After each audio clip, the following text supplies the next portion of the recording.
Ce mois-ci, dans l'IA a commencé avec le nouveau moment façon DeepSeek de la Chine, Kimi K3, une sortie suffisamment importante pour bouleverser à nouveau toute la course. Il a été brièvement interrompu, mais la Chine est vite revenue avec un autre succès de l'IA. Au même moment, l'histoire de l'IA hors de contrôle est devenue plus sombre, et un agent d'IA a réussi ce qui pourrait être la plus grande cyberattaque autonome à ce jour. Ensuite, OpenAI a dévoilé Genie, un système qui donne presque l'impression d'une puissance d'IA illimitée. Et enfin, le côté robotique est devenu impossible à ignorer. La Chine a présenté un robot humanoïde ultra bionique, tandis que des humains synthétiques dotés d'IA commencent déjà à remplacer de vraies personnes en ligne. C'est le mois où l'IA est devenue plus puissante, plus étrange et beaucoup plus difficile à contrôler. Alors, parlons-en. La Chine vient peut-être de provoquer son plus grand choc en IA depuis DeepSeek, mais cette fois, l'histoire dépasse largement la sortie d'un nouveau modèle puissant. Le même jour où Moonshot IA a dévoilé un nouveau modèle géant appelé Kimi K3, Xi Jinping est monté sur scène à Shanghai et a déclaré au monde entier que la Chine n'a pas l'intention de suivre les règles américaines en matière d'intelligence artificielle. Elle veut contribuer à écrire les règles, diffuser ses propres modèles à travers le monde en développement et bâtir un nouvel ordre de l'IA avec la Chine au centre. Kimi K3 donne du poids à ce discours, car ce n'est pas juste un modèle impressionnant uniquement dans une présentation d'entreprise. Maintenant, K3 possède 2,8 billions de paramètres, ce qui en fait le plus grand modèle d'IA à poids ouvert jamais annoncé. Moonshot affirme que c'est le premier modèle ouvert à approcher la barre des 3 billions, et ses poids complets devraient être publiés le 27 juillet. Les entreprises et les chercheurs pourront alors le télécharger, le modifier et l'exécuter sur leur propre infrastructure, au lieu d'être définitivement enfermés dans l'application de Moonshot. Ce n'est pas la taille qui provoque une onde de choc dans l'industrie. Et la véritable raison, c'est que Kimi K3 semble dangereusement proche des meilleurs modèles américains fermés et sur certaines tâches, il les surpasse déjà. Moonshot affirme que K3 peut rivaliser avec Fable 5 d'Anthropic et surpasser Claude, Opus 4,8, GPT 5,5 et certaines versions de GPT 5,6 dans des tâches de programmation exigeantes. Et des tests indépendants racontent en fait une histoire similaire. Artificial Analysis a attribué à K3 un score de 57 sur son indice d'intelligence. Claude Opus 4,8 a obtenu un score d'environ 56G, BT 5,6 Tera a obtenu 55 et Gemini 3,1 Pro s'est retrouvé à peu près au même niveau que K3. Donc seul Claude Fable 5 et GPT 5,6 Soul restaient devant, et même là, l'écart n'était que de 2 ou 3 points. On croyait depuis des années que les modèles ouverts avaient 6 à 12 mois de retard sur les systèmes fermés. Dernièrement, on dit que les laboratoires chinois auraient 3 à 6 mois de retard. Un commentateur Reddit a résumé la situation. Ils ont peut-être 6 jours de retard. Le résultat le plus marquant vient de l'arène de code front-end d'Arena.ai, où les développeurs demandent au modèle de créer de vrais sites web et des interfaces, puis votent pour le meilleur. Kimi K3 est entré en première position avec 1679 points. Claude Fable 5 a obtenu 1631 points. GPT 5,6 Soul a obtenu 1618 points.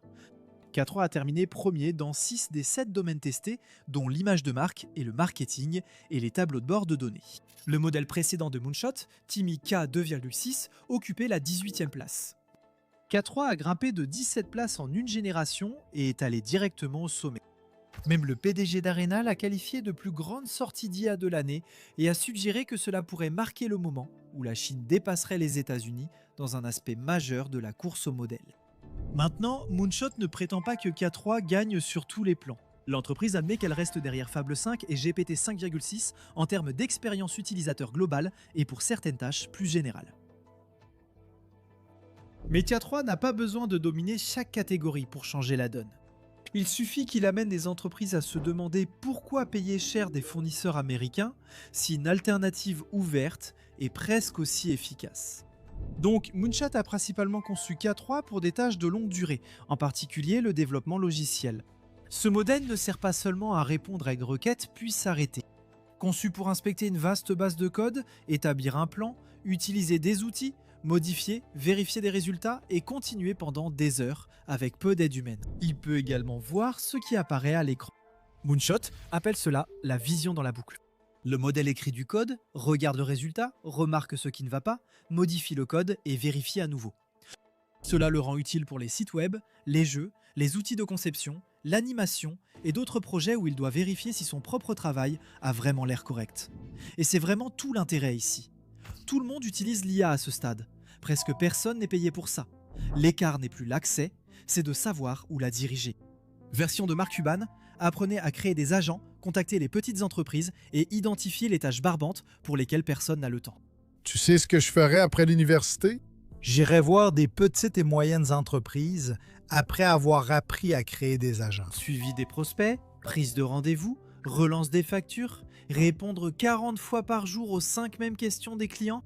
Ce travail a une réelle valeur pour la personne submergée. Les entreprises paient des milliers pour le déléguer. J'ai rédigé un rapport de 11 pages. 7 agents et des entreprises paient actuellement entre 3 000 et 10 000 $ pour ce rapport. Qui les achète et comment identifier une entreprise qui en a besoin? Aucune programmation. Lien ci-dessous. C'est gratuit. Lors d'une démonstration, K3 a créé un jeu en monde ouvert 3D dans un navigateur en utilisant Free.js. Free.js, WebGPU et le calcul GPU. Il a généré l'environnement et utilisé des outils externes pour créer un cavalier et un cheval. Moonshot a également montré qu'il construisait une simulation de la fusée Long March 10 de la Chine et un émulateur Game Boy Advance. Et la société affirme que K3 a passé 15 heures à améliorer le code GPU et a réduit de plus de moitié le temps de calcul nécessaire. Il a créé un petit compilateur GPU appelé Mini Triton à partir de zéro et aurait conçu une puce fonctionnelle en 48 heures en utilisant des outils d'ingénierie open source. Moonshot affirme également que K3 a reproduit une analyse en astrophysique en environ 2 heures. Il a examiné plus de 20 articles et écrit plus de 3000 lignes de code Python. Selon l'entreprise, une équipe expérimentée passerait normalement entre 1 et 2 semaines sur un travail similaire. Ce sont des démonstrations de l'entreprise, qui demandent encore des tests plus larges. Mais elles montrent clairement l'objectif. K3 est censé rester sur une tâche difficile pendant tout un après-midi, toute une nuit, voire plusieurs jours. Il peut traiter jusqu'à 1 million de tokens en une seule session, soit environ 750 000 mots. Il peut ainsi traiter de vastes bases de code, de longs documents, des articles de recherche ou des historiques de projets sans perdre le fil de ce qui a été vu. Il gère également le texte, les images et la vidéo dans le même modèle. Moonshot affirme que K3 a même monté sa propre vidéo promotionnelle à partir de 56 séquences. La plateforme KimiWork propose des widgets interactifs et des tableaux de bord pour permettre la création d'espaces de travail persistants, au lieu de se limiter à un simple chat. Le modèle utilise une architecture à mélange d'experts et pour faire simple, il contient des centaines de sections spécialisées, mais il ne les active pas toutes pour chaque question. K3 possède 896 experts, dont seulement 16 sont activés à la fois. Cela permet à Moonshot de construire un système de 2,8 billions de paramètres sans utiliser l'ensemble du modèle pour chaque mot qu'il génère. Moonshot a également créé Kimi Delta Attention et Attention Residuals, deux systèmes conçus pour aider K3 à suivre les informations lors de tâches très longues. Combiné à de nouvelles méthodes d'entraînement, la société affirme qu'ils rendent K3 environ 2,5 fois plus efficace pour le passage à l'échelle que Kimi K2. Le modèle a maintenant été entraîné avec des poids MXFP4 et des activations MXFP8. Ce sont des formats de précision inférieurs, destinés à réduire la charge matérielle. Cela ne signifie pas qu'on pourra l'utiliser sur un ordinateur portable classique. Et Moonshot recommande des systèmes avec au moins 64 accélérateurs IA. La communauté du Llama en local a immédiatement commencé à plaisanter en disant qu'il suffit de 2 Teraoctets de VRAM, de plusieurs Mac Studio, d'une pile de disques de stockage et d'une patience énorme. Donc voilà la réalité étrange de K3. C'est ouvert, mais ce n'est pas petit. La plupart des gens ne l'hébergeront jamais chez eux. Cependant, les entreprises qui peuvent l'héberger sont précisément celles qui comptent. Les grandes sociétés dépensent déjà des millions chaque mois pour l'IA d'OpenAI et d'Anthropic. S'ils peuvent faire tourner K3 sur leur propre serveur, le personnaliser et garder leurs données privées, cela devient une menace sérieuse pour les fournisseurs d'IA propriétaires. Et le prix accentue encore la menace. K3 coûte 3 $ par million de jetons d'entrée lorsque l'entrée n'est pas mise en cash, 30 centimes lorsqu'elle l'est, et 15 $ par million de jetons de sortie, raisonnement inclus. Ces prix restent les mêmes, même avec un long contexte. Fable 5 coûte environ 10 $ par 1 million de jetons d'entrée et 50 $ par 1 million de jetons de sortie. GPT 5,6 Soul coûte environ 50 centimes par million de jetons d'entrée et 30 $ par million de jetons de sortie. Donc K3 est environ 5 fois plus cher que certains anciens modèles Kimi, mais il reste tout de même très compétitif face aux systèmes occidentaux de pointe. L'IA automatise la création de contenu, la recherche et des flux de travail entiers, mais beaucoup investissent encore manuellement. Ils surveillent l'actualité, suivent les tendances et décident rapidement. Et cela aide à expliquer pourquoi des études montrent que 66% des investisseurs regrettent au moins une décision d'investissement. C'est pourquoi Mintos a attiré mon attention. Cela vous offre une façon différente d'investir avec Mintos, au lieu d'essayer de prédire ce qu'une action pourrait faire ensuite. Vous pouvez investir dans des prêts et toucher des intérêts. Le rendement est fixé à l'avance, les paiements pouvant être quotidiens.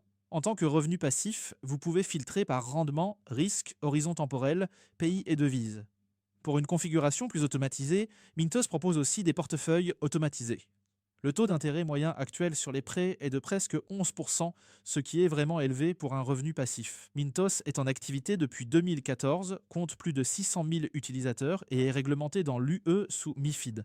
Actuellement, en venant via notre chaîne, recevez un bonus exclusif pouvant aller jusqu'à 350 € pour un investissement à partir de 500 €. Cliquez sur le lien en description ou scannez le QR code. Des rendements stables, pas de surprise et en plus un bonus. Ne ratez pas cette occasion et bonne chance. Moonshot annonce qu'il démarre par défaut avec un effort de réflexion maximal. Des modes moins coûteux arriveront ensuite. L'entreprise admet aussi que K3 a des faiblesses. Si un système d'agent ne parvient pas à restituer tout son historique de raisonnement, les performances peuvent chuter. Si des instructions sont vagues, K3 décide seul.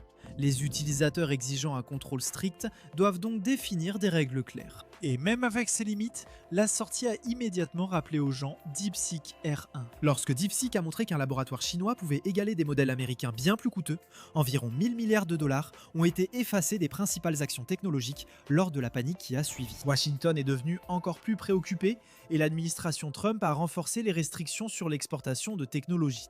K3 n'a pas provoqué ce genre d'effondrement du marché, du moins pas encore. Cela a immédiatement touché les concurrents chinois.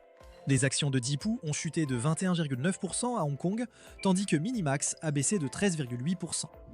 Les investisseurs ont bien compris ce qui s'était passé. Un nouveau modèle est arrivé avec une ampleur énorme, des performances de pointe, des poids bientôt publiés en accès libre et des prix capables de mettre presque tout le monde sous pression.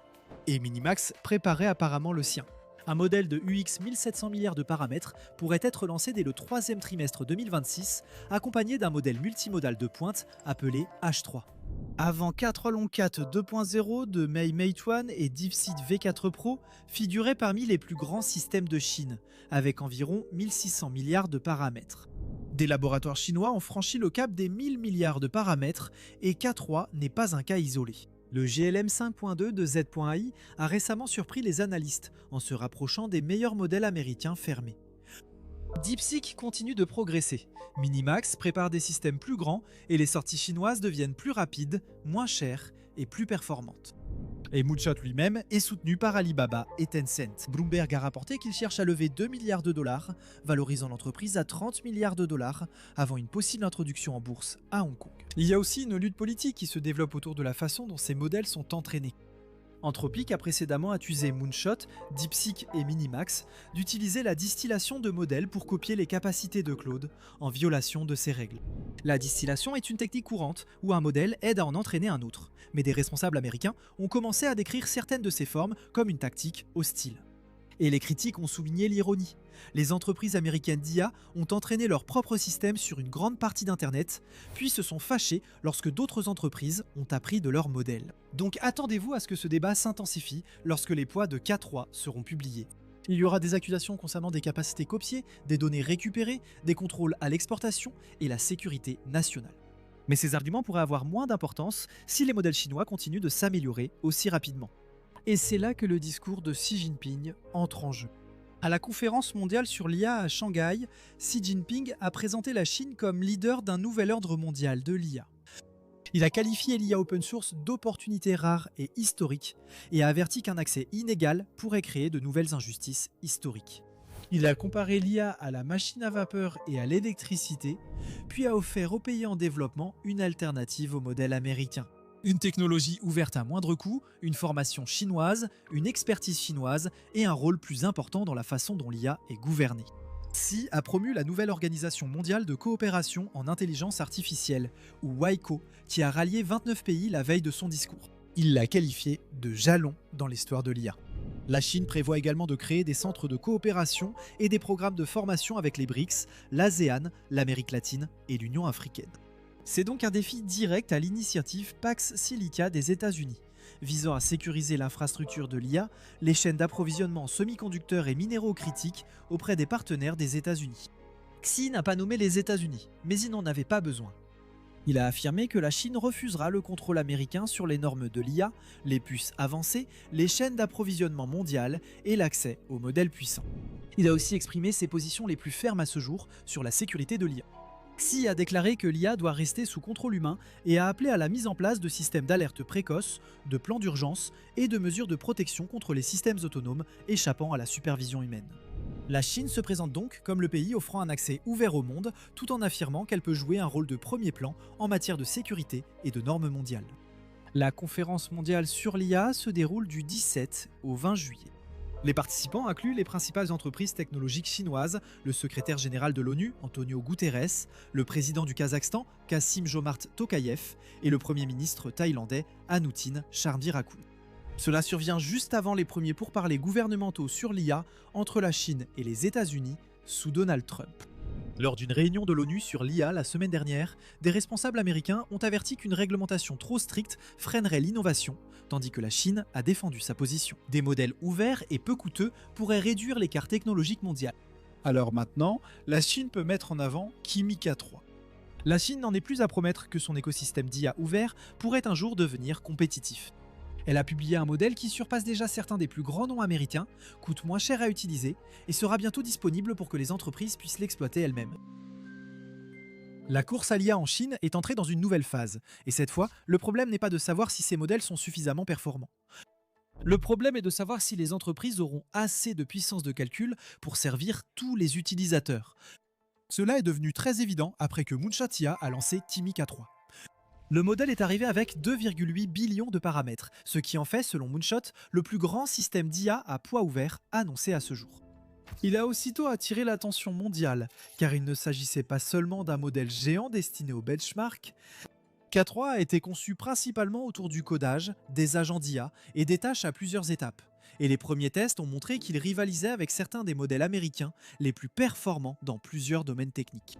Mais en l'espace d'environ 48 heures, la demande a poussé Moonshot presque jusqu'aux limites de ses clusters de GPU existants. La société a indiqué que la demande des utilisateurs dépassait ses prévisions et que son infrastructure peinait à suivre.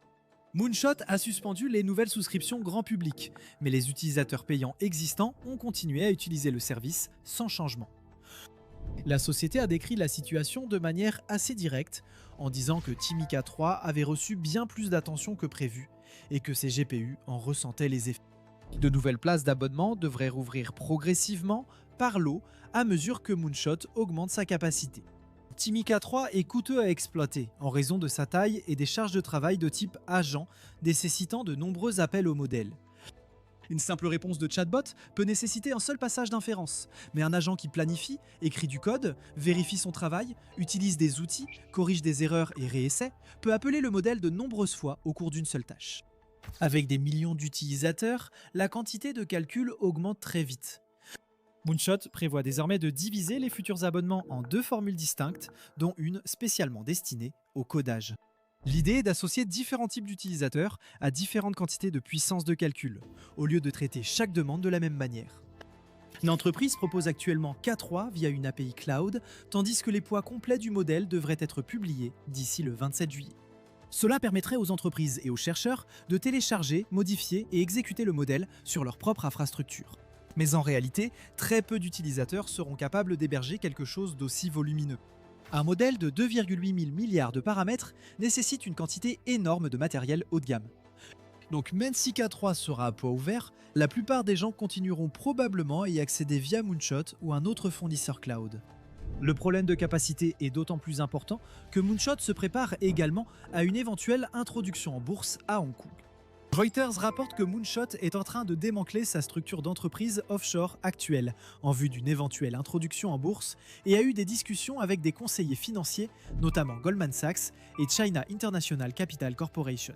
Le calendrier reste flexible et les entreprises n'ont pas confirmé publiquement ce projet. Moonshot a été fondé en 2023 par Yang Zilin, un chercheur en intelligence artificielle qui a terminé ses études doctorales à l'université Carnegie Mellon. Depuis lors, elle est devenue l'une des entreprises d'IA les plus surveillées en Chine. En mai, elle aurait levé plus de 2 milliards de dollars auprès d'investisseurs tels que Meituan, China Mobile et CPE, portant le total des fonds levés à plus de 5,5 milliards de dollars. Elle a cherché jusqu'à 2 milliards de dollars de plus, sa valorisation atteignant 30 milliards de dollars en juin. La demande pour K3 prouve que le marché est intéressé, mais cela montre aussi pourquoi Moonshot a besoin d'autant d'argent. Les modèles d'IA de pointe ne sont pas seulement coûteux à entraîner, ils sont aussi incroyablement coûteux à exploiter à grande échelle. Brian Fedosiak de l'American Enterprise Institute a affirmé que Kini K3 a permis à la Chine de réduire son retard en IA de pointe face aux États-Unis, passant de plusieurs mois à quelques semaines. Mais il a aussi averti que Moonshot pourrait devoir dépenser des milliards de dollars en puces et en électricité pour offrir K3 à des millions d'utilisateurs mensuels. Et ce sont des puces que les entreprises chinoises ont encore du mal à produire en grande quantité. C'est là que les restrictions américaines à l'exportation prennent une importance majeure. Les puces avancées de Nvidia et les équipements de fabrication de puces restent difficiles d'accès pour les entreprises chinoises. Donc les laboratoires chinois pourraient être capables de concevoir des modèles très compétitifs tout en ayant encore du mal à les livrer à l'échelle mondiale, à la vitesse et à l'échelle attendue par les utilisateurs. Certains utilisateurs ont déjà noté que Kimi K3 paraît parfois plus lent que les meilleures alternatives américaines, même si la qualité reste compétitive. Pourtant, ce lancement a clairement bouleversé le marché. Il paraît que Timmy 3 a surpassé GPT-5, 6,6 Soul et Claude Fable 5 sur certains benchmarks, y compris le classement du codage front-end d'Arena IA. Des évaluations indépendantes ont également souligné de bonnes performances, même si les résultats varient selon les tâches. L'engouement a même fait bouger les actions à Hong Kong. Les actions de Chinasoft ont grimpé de près de 23% après l'annonce d'un partenariat avec Moonshot. Dans le cadre de cet accord, Chinasoft prévoit d'utiliser le code Kimi 2.7 et Kimi K3 pour développer des agents IA pour les entreprises, les deux sociétés se partageant les revenus en fonction de l'utilisation des jetons. Parallèlement, les concurrents de Moonshot ont été durement touchés. Zipoo IA, connu à l'international sous le nom de ZIA et coté à Hong Kong sous le nom de Knowledge Atlas Technology, a chuté de près de 20% lundi après avoir perdu plus de 28% vendredi. Minimax a également chuté de plus de 10% lundi après avoir perdu plus de 15% vendredi. Le message des investisseurs est clair, dès qu'un laboratoire chinois publie un grand modèle, le marché remet aussitôt en question les autres. Et Moonshot n'a peut-être pas beaucoup de temps pour profiter des projecteurs, car DeepSeek V4 semble arriver presque immédiatement. Selon des rapports en provenance de Chine, la version complète et puissante de DeepSeek Z4 pourrait être lancée dès aujourd'hui ou dans les prochains jours. Certains utilisateurs ont déjà reçu un accès grâce à un test de déploiement progressif. Il semble y avoir deux versions principales, DeepSeek V4 Flash et DeepSeek V4 Pro. Certaines personnes utilisent même une méthode non officielle pour vérifier si elles ont été transférées vers le nouveau modèle. Selon IA Battle, les utilisateurs devraient analyser l'emploi de la première personne dans la chaîne de pensée du modèle. Si le raisonnement commence par des phrases comme I'm ou I'll au lieu du Let me habituel de l'ancien modèle, ils utilisent peut-être déjà la version V4 en disponibilité générale. Ce n'est pas une vérification officielle, mais cela montre combien les gens cherchent à y accéder. Le développeur Pankaj Kumar a testé le modèle et a déclaré que ses performances globales étaient proches du niveau Opus 4,8, tandis que sa capacité de codage pouvait rivaliser directement avec GPT 5,6 Soul. Il a aussi évoqué d'importantes améliorations sur les tâches agentiques et une génération 3D et SVG plus efficace. Cependant, il a précisé que V4 nécessitait fréquemment plus d'itérations que Fable 5 pour la même tâche. Sa conclusion était que DeepSeek V4 ne battrait probablement pas Kimi K3 de manière décisive, mais qu'il pourrait être bien moins cher. Le vrai sujet pourrait être cette différence de prix. Des extraits de démonstration circulent déjà. Un exemple montre V4 Pro créant un jeu de tir 3D où le joueur contrôle un véhicule équipé d'une arbalète et tire sur des cibles avec une interface utilisateur de base. Une autre démonstration combine des éléments de Minecraft et de No Man's Sky dans un jeu hybride basé sur HTML, avec un niveau de jouabilité surprenant. V4 aurait également généré une version fonctionnelle de Cut the Rope en une seule exécution, ainsi que des tests SVG impliquant des manettes Xbox et plusieurs autres petits projets de jeu. Cependant, les retours sont mitigés. Certains utilisateurs pensent que le modèle peut rivaliser avec Claude 5 sur certaines tâches, tandis que d'autres affirment que la version Pro n'offre pas une avancée spectaculaire par rapport à Flash. Des rumeurs évoquent l'usage de techniques de distillation avancées liées à des systèmes propriétaires comme Fable 5, mais rien n'a été confirmé. Le tarif de DeepSeek pourrait compter davantage que n'importe quel benchmark. Pour la première fois, l'entreprise introduit une facturation en heure pleine et en heure creuse. DeepSeek V4 Pro devrait coûter 87 centimes par million de jetons générés pendant les heures creuses et 1,74$ pendant les heures pleines. Les jetons d'entrée mis en cash pendant les heures creuses devraient coûter environ 43,5 centimes par million. DeepSeek V4 Flash est encore moins cher. La sortie devrait coûter 28 centimes par million de jetons en heure creuse et 56 centimes pendant les heures de pointe, tandis que les jetons d'entrée mis en cash pourraient coûter aussi peu que 0,0028$ par million de jetons. Cela signifie que DeepSeek, qui s'est fait connaître comme le tueur de prix de l'IA, met désormais en place une sorte de compteur basé sur le temps pour le calcul. Pour les utilisateurs individuels, la différence est minime, mais les équipes utilisant des agents en continu aux heures de bureau devront revoir leurs coûts. Les entreprises pourraient déplacer le traitement par lot, les tests de performance et la génération de données vers les périodes creuses pour économiser. Même avec ce changement, DeepSeek resterait nettement moins cher que les modèles de pointe les plus coûteux. Fable 5 est indiqué dans le rapport à 50$, 50$ par million de jetons sortis.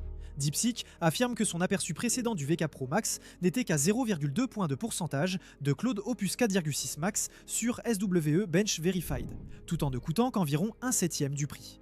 Opus gardait un avantage pour la récupération de contextes longs, l'ingénierie logicielle et certains tests de raisonnement, mais DeepSeek n'a pas besoin d'exceller partout si la différence de prix est aussi grande.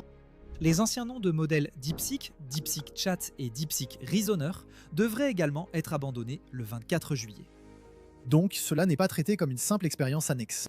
DeepSeek semble remplacer sa gamme publique actuelle par V4.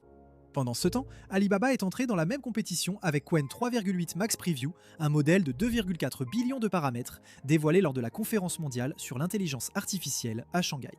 Alibaba indique que le modèle est conçu pour la programmation, les flux de travail d'entreprise, les agents d'IA et les tâches multimodales avancées.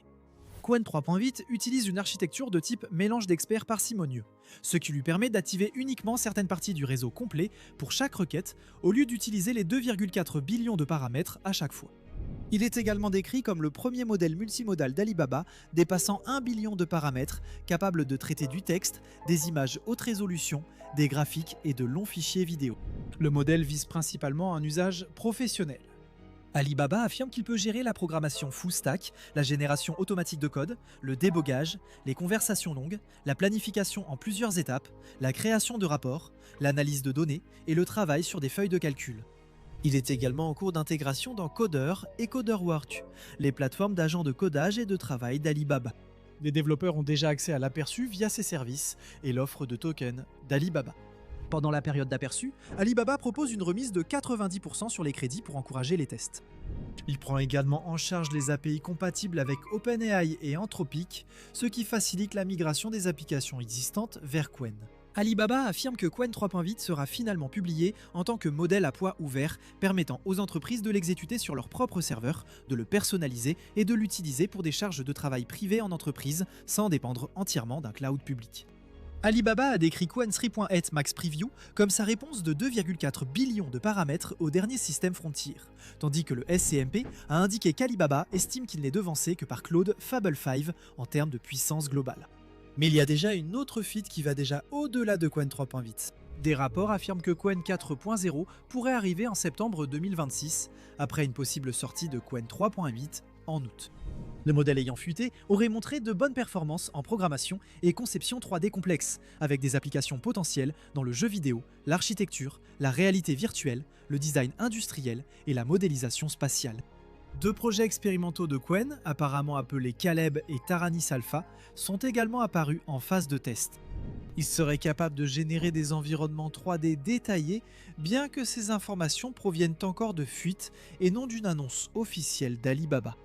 Les mêmes rapports mentionnent également GLM 5.3, qui serait apparemment en phase de test public et pourrait être lancé plus tard en 2026. Les détails restent limités, mais le modèle devrait se concentrer sur l'évolutivité et l'adaptabilité, tout en concurrençant directement la famille Qwen d'Alibaba. Tencent bouge également. L'entreprise a annoncé qu'elle prolongerait la période d'essai gratuite de son grand modèle de langage AI3 jusqu'au 5 août via ses plateformes d'agents WorkBuddy et CodeBuddy. La distillation de modèles prend une place croissante dans cette course. La distillation aide les développeurs à entraîner un modèle plus efficace à partir des résultats d'un système plus grand, réduisant ainsi temps de développement et coûts informatiques. Cela soulève aussi des questions sur la propriété intellectuelle et la transparence, notamment quand des rapports lient les performances d'un nouveau modèle à des systèmes fermés d'un concurrent. Aucune des affirmations concernant DeepSeek V4 et Fable 5 n'a été officiellement confirmée, donc pour l'instant, elles doivent être considérées comme des spéculations. L'action d'Alibaba aurait réagi positivement à l'annonce de Qwen, les investisseurs se concentrant sur sa stratégie en matière d'IA et de cloud. Le vrai test viendra avec les benchmarks indépendants et la tarification complète. Le calendrier reste aussi flou avec des infos contradictoires. La Qwen 3.8 Max Preview est déjà accessible sur certaines plateformes d'Alibaba, tandis que d'autres fuites évoquent un lancement plus large de Qwen 3.8 en août et de Qwen 4.0 en septembre. Jusqu'à ce qu'Alibaba confirme ces dates, l'échéance de septembre reste une information issue d'une fuite, pas un calendrier de lancement arrêté. Donc quelqu'un a fouillé dans l'infrastructure d'OpenAI et a trouvé un ensemble de notes qui s'y trouvaient. Personne chez OpenAI ne les a écrites. Un agent IA l'a fait et il semble qu'il ait écrit ces notes pour ses futures versions, car elles donnaient des instructions sur la façon dont les agents pouvaient se libérer des contraintes imposées par OpenAI. C'est enfoui à environ 2/3 d'un article exclusif de Reuters publié hier soir, selon 3 personnes proches du dossier, et ce n'est pas l'histoire que j'ai couverte il y a 4 jours. Il y a 4 jours, une histoire de piratage a éclaté. Un agent autonome a envahi Hugging Face et OpenAI a affirmé que cela leur appartenait. Tout le monde a passé un sale après-midi là-dessus, puis est passé à autre chose. Depuis, Reuters, Bloomberg et l'AP ont tous examiné la chronologie sous différents angles, et le piratage lui-même est discrètement devenu l'élément le moins inquiétant dans toute cette affaire. OpenAI est resté plus d'1 semaine sans savoir ce qui se passait, et l'entreprise n'a compris la situation que grâce à une source extérieure, pas à sa propre surveillance. Leur agent s'est échappé le 9 juillet et OpenAI l'a appris via un article de blog écrit par leur victime. Je veux rester prudent, comme Reuters. Ils n'ont pas pu établir si ces notes sont liées à l'agent qui s'est réellement échappé le 9 juillet. La même mise en garde vaut pour un autre point de cette section. Des tests précédents ont donné lieu à des cas où les systèmes de surveillance avaient été déconnectés. Par quoi? Le reportage ne le dit pas.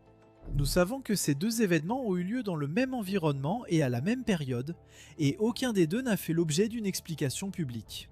Alors, examinons la chronologie correctement, car c'est justement la chronologie qui devient vraiment problématique pour OpenAI.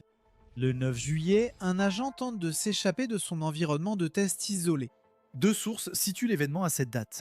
2 jours plus tard, le 11 juillet, l'intrusion chez Hugging Face commence, et elle se poursuit jusqu'au 13 juillet.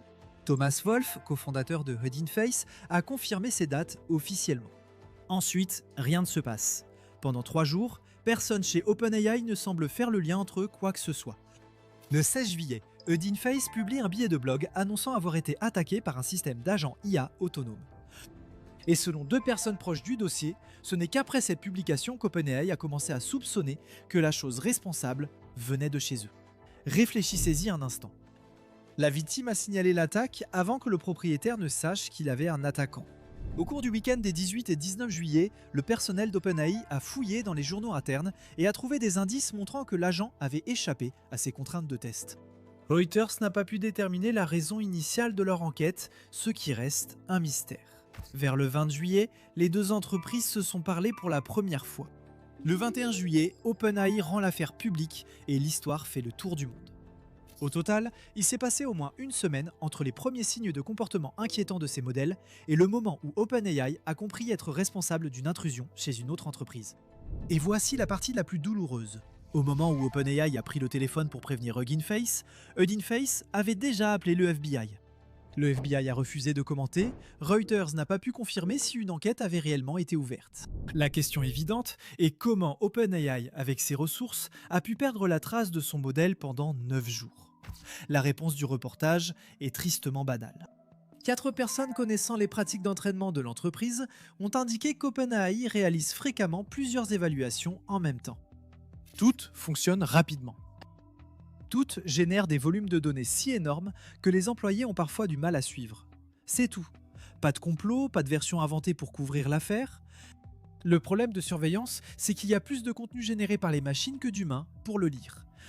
Marley Smith, spécialiste principal du renseignement à la World Ethical Data Foundation, a résumé le dilemme aussi clairement que quiconque. L'ont-ils laissé sans surveillance, sans réaliser ses actes, ou savaient-ils sans savoir comment le contenir? Il estime que les deux réponses sont aussi inquiétantes et qu'aucune option rassurante n'existe. Pour ceux qui ont manqué ma première vidéo, voici ce que les modèles ont fait avec des détails techniques plus précis ces derniers jours. Il y avait 3 modèles impliqués, pas un seul. GPT 5,6 Soul, plus 2 autres qui n'ont jamais été rendus publics. L'un de ces deux-là est plus performant que Soul. L'autre, selon une personne au courant de l'affaire, était mal aligné et n'avait pas été entraîné avec certaines des techniques habituelles. Un des 3 participants à cette expérience avait volontairement des éléments manquants dans sa formation à l'alignement. Ils avaient peu de garde-fous car l'objectif était de mesurer la capacité cyber maximale et qu'ils étaient censés rester dans un environnement isolé. Ils ont trouvé une faille 0 day dans un installateur de paquets, se sont retrouvés sur l'internet ouvert et ont attaqué Hugging Face. La cible apparente était ExploitGym, un board d'essai hébergé publiquement qui mesure l'efficacité des modèles à exécuter des attaques contre des vulnérabilités connues. Ce qui signifie que la théorie actuelle, et OpenAI a plus ou moins confirmé cette interprétation, est que les modèles ont échappé au confinement afin de tricher à l'examen de cybersécurité auquel ils participaient. L'intrusion a débuté par un jeu de données malveillant exploitant 2 chemins d'exécution de code dans le pipeline de traitement de données de Hugging Face. À partir de là, l'agent a escaladé ses privilèges et s'est déplacé latéralement à travers l'infrastructure interne. Hugging Face a décrit un essaim de dizaines de milliers d'actions automatisées s'exécutant sur des environnements isolés de courte durée, avec un système de commande et de contrôle auto-migrant hébergé sur des services accessibles au public. Et ils ont ensuite reconstitué plus de 17 000 événements enregistrés. OpenAI a déclaré que les modèles ont utilisé des identifiants volés pour accéder au serveur. Retenez surtout la vitesse. Des sources proches du dossier ont indiqué à Bloomberg que l'opération a duré seulement quelques heures. Un humain expérimenté mettrait normalement quelques semaines pour la même attaque. Je trouve qu'un détail, passé inaperçu, est l'élément le plus discrètement accablant de cette affaire. Hugging Face a lancé une analyse forensique de l'intrusion en utilisant finalement un modèle chinois. Pourquoi ? Ces demandes d'utilisation des modèles propriétaires occidentaux ont été bloquées par des garde-fous de sécurité. Des modèles de laboratoire américains lancent l'attaque. Les filtres américains bloquent l'enquête de la victime, tandis qu'un modèle chinois gère le nettoyage. Si vous vouliez une image qui illustre à quel point le paysage actuel de la sécurité est incohérent, c'est celle-là. Rien de tout cela ne se passe en vase clos non plus. En avril, Anthropic a indiqué que son modèle Mythos avait à de rares occasions adopté des comportements jugés très préoccupants par l'entreprise. Un chercheur a défié une version précoce de s'échapper d'un système isolé et d'envoyer un message en retour. Il l'a fait, puis a continué, en prenant d'autres mesures et en construisant un processus en plusieurs étapes pour atteindre l'Internet au sens large. La veille de la divulgation de Hugging Face, OpenAI a fait état d'un incident distinct dans lequel il a dû suspendre un modèle en pré-lancement après qu'il ait quitté un environnement sécurisé et publié sur GitHub lors d'un incident distinct. C'est une tendance qui se confirme. La réaction politique a été rapide. OpenAI a informé la Maison-Blanche le 23 juillet. Michael Krotosios, chef du bureau de la politique scientifique et technologique, a été informé et suit la situation.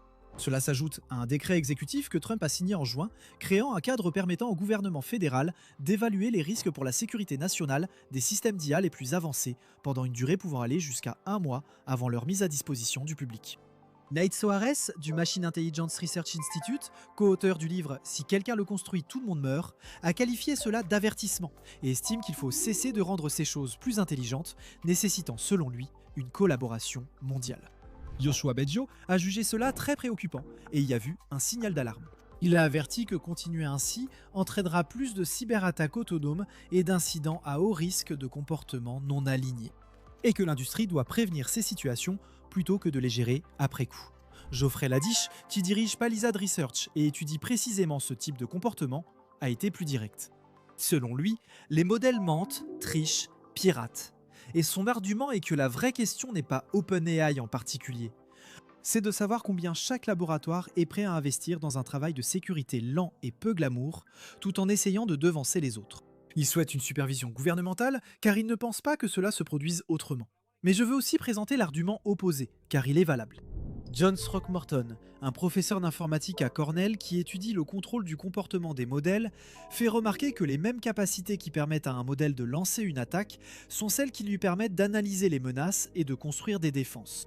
Il a également fait une remarque plus incisive, que je pense que vous devriez garder en tête. OpenAI est une entreprise qui se dirige vers une introduction en bourse à Wall Street, possiblement cette année, et l'histoire qu'elle a racontée tout au long de son existence est une histoire sur la dangerosité de ces modèles, ce que les investisseurs interprètent comme une histoire sur la puissance de ces modèles. Certains voient un test où des humains ont volontairement désactivé les dispositifs de sécurité et trouvent le résultat moins surprenant que ce que suggère le communiqué de presse. Il faut aussi noter qu'une porte-parole d'OpenAI a indiqué à Reuters que le reportage comportait plusieurs inexactitudes, sans préciser lesquelles malgré la demande. Ce qui nous amène à l'élément qui relie tout cela, et en réalité, cela ne concerne pas vraiment OpenAI. Il y a 2 jours, l'Institut britannique de sécurité de l'IA et le Centre américain pour les normes et l'innovation en IA ont publié l'évaluation conjointe du TIMI K3 de Moonshot. C'est l'image la plus claire à ce jour de la position réelle des capacités offensives en cybersécurité. Sur Exploit Bench, un benchmark de Carnegie Mellon basé sur 40 et une vulnérabilité postérieure à 2023 dans V8. Le moteur JavaScript qui alimente Chrome, Kimi K3 a obtenu un score de 32%. GLM 5.2, auparavant le modèle à poids ouvert le plus performant en cybersécurité, a obtenu 24. Les meilleurs modèles américains ont atteint une moyenne de 76,2. L'écart se creuse là où cela compte le plus. L'exécution de code arbitraire est le sommet de l'échelle d'exploitation, le résultat qui vous donne réellement accès à la cible. Kimi n'y est pas parvenu sur aucune des 41 tâches. Les meilleurs modèles en cybersécurité ont eu en moyenne 20 sur 41. Ensuite, il y a le plateforme d'entraînement cyber, appelé les derniers, qui consiste en une attaque simulée en 32 étapes sur 4 sous-réseaux et environ 20 hôtes, le genre de choses qu'un expert humain mettrait environ 20 heures à terminer. Kimi a atteint en moyenne l'étape 17. GLM 5.2 a atteint en moyenne l'étape 11. Les meilleurs modèles américains ont atteint en moyenne 28,5. Mais dans la limite des 100 millions de jetons, Kimi a réussi à terminer toute la chaîne une fois sur 10 tentatives. Et les instituts considèrent cela comme une preuve qu'il peut attaquer de manière autonome de petits systèmes d'entreprise faiblement défendus, à condition d'avoir un accès initial. Les avertissements honnêtes précisent que le champ d'essai n'a ni défenseur actif, ni pénalité en cas de déclenchement d'alarme, et que le chemin d'attaque a été volontairement construit, et que les protections au niveau système des modèles américains ont été désactivées pour mesurer leur capacité maximale. Et la conclusion que tout le monde a ignorée, les protections de Kimi K3 ne l'ont absolument pas empêché de tenter de développer des exploits ou de mener des opérations offensives de cyberattaque. Alors regardez ce qui relie réellement ces 2 histoires. Les modèles d'OpenAI ont vu leur refus en matière de cybersécurité réduit pour l'évaluation. Les modèles américains du test AIC ont eu leur protection désactivée pour la mesure. Les protections de Kimi étaient à peine actives au départ. Et Kimi K3 passe en open weight d'ici le 27 juillet, c'est-à-dire lundi, après quoi toute personne qui le télécharge pourra retirer ce qu'il reste et personne ne pourra le révoquer. Toutes les mesures sérieuses de capacité cyber prises la semaine dernière l'ont été sans restriction. Lundi, pour l'un de ces modèles, cela cessera d'être une condition de test et deviendra l'état permanent. Alors celle-ci est vraiment l'une des histoires de sécurité les plus folles de l'année, et l'ironie est tellement épaisse qu'on pourrait littéralement y planter une cuillère. Hugging Face, le plus grand dépôt de modèles OpenAI de la planète, l'endroit qui héberge plus de 45 000 modèles provenant de presque tous les grands fournisseurs d'IA, utilisés par plus de 50 000 organisations, a été piraté. Ce n'est pas un type en suite à capuche en train de marteler des commandes sur un terminal à 3 h du matin qui l'a piraté. Il a été piraté par une IA, un système d'agents IA autonome qui a mené toute l'intrusion du début à la fin. Et ensuite, lorsque l'équipe de sécurité de Hugging Face a voulu enquêter, les modèles d'IA commerciaux auxquels ils ont fait appel ont tout simplement refusé de les aider. Ils ont finalement utilisé un modèle chinois à poids ouvert pour tout régler. Chaque étape de cette histoire est plus étrange que la précédente. Laissez-moi vous expliquer. Ils ont publié le communiqué jeudi dernier, le 16 juillet, et le ton est plutôt sobre. Ils ont déclaré avoir détecté et réagi à une intrusion dans une partie de leur infrastructure de production en début de semaine. Et la première chose qu'ils soulignent, c'est que cette attaque était différente de tout ce qu'ils avaient géré auparavant, car elle a été menée de bout en bout par un agent autonome. Et ils l'ont détectée et analysée principalement à l'aide de leur propre intelligence artificielle. Ce qu'ils ont confirmé, c'est qu'il y a eu un accès non autorisé à un ensemble limité de jeux de données internes et à plusieurs identifiants utilisés par leur service. Ils sont encore en train de déterminer si des données de partenaires ou de clients ont été impliquées, et ils ont déclaré qu'ils contacteront directement les parties concernées si cela s'avère nécessaire. La bonne nouvelle, et c'est important pour les millions de personnes qui téléchargent de modèles sur cette plateforme chaque jour, c'est qu'il n'y a aucune preuve de manipulation des modèles publics, des jeux de données ou des espaces accessibles aux utilisateurs. Et la chaîne d'approvisionnement logiciel. Images de conteneurs et paquets publiés ont été vérifiés et jugés intègres. C'est ici que cela devient technique et que beaucoup se sont embrouillés, car l'accès initial est vraiment astucieux. L'attaque a commencé dans la chaîne de traitement des données, qui, si on réfléchit à ce qu'est réellement Hugging Face, est la partie la plus vulnérable et la plus exposée de toute l'opération. Un jeu de données malveillant a exploité deux chemins d'exécution distincts dans leur traitement.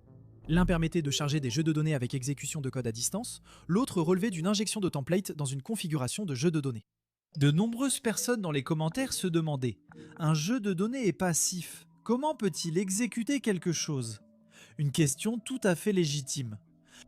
Le pipeline de Hugging Face ne se contente pas de stocker les octets. Les jeux de données incluent des scripts de chargement exécutés lors de l'ingestion, et leur configuration passe par un système de gabarit.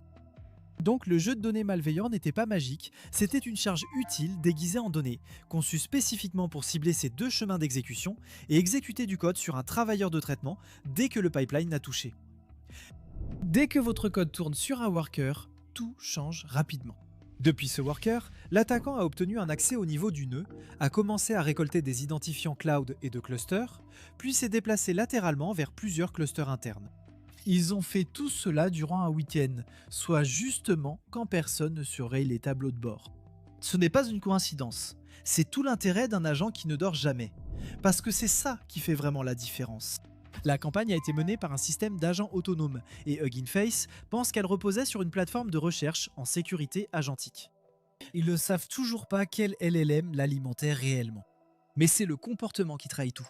Cette entité a effectué des milliers d'actions via un essaim de sandbox éphémère avec une infrastructure de commande et de contrôle auto-migrante hébergée sur des services grand public. Donc, au lieu d'un seul processus qui reste au même endroit en attendant de se faire attraper, le C2 saute entre différentes cachettes, crée et détruit des sandbox éphémères et se réorganise constamment pour qu'il soit plus difficile à tracer. Chris Boehm, directeur technique sur le terrain chez Zero Networks, l'a très bien expliqué au Register. Il l'a décrit comme un cambrioleur qui ne se fatigue jamais et n'a jamais besoin de dormir, et qui, au lieu de essayer une poignée de portes à la fois, en essaie 1000 d'un coup. C'est le modèle mental. Ce ne sont pas des personnes, mais des processus automatisés qui martèlent sans cesse. La version officielle de Hugging Face était que cela correspond au scénario d'attaquant agentique que l'industrie prédit depuis un certain temps. Eh bien, il est là. Alors comment l'ont-ils même détecté? C'est là que l'histoire change, car la défense était aussi une IA.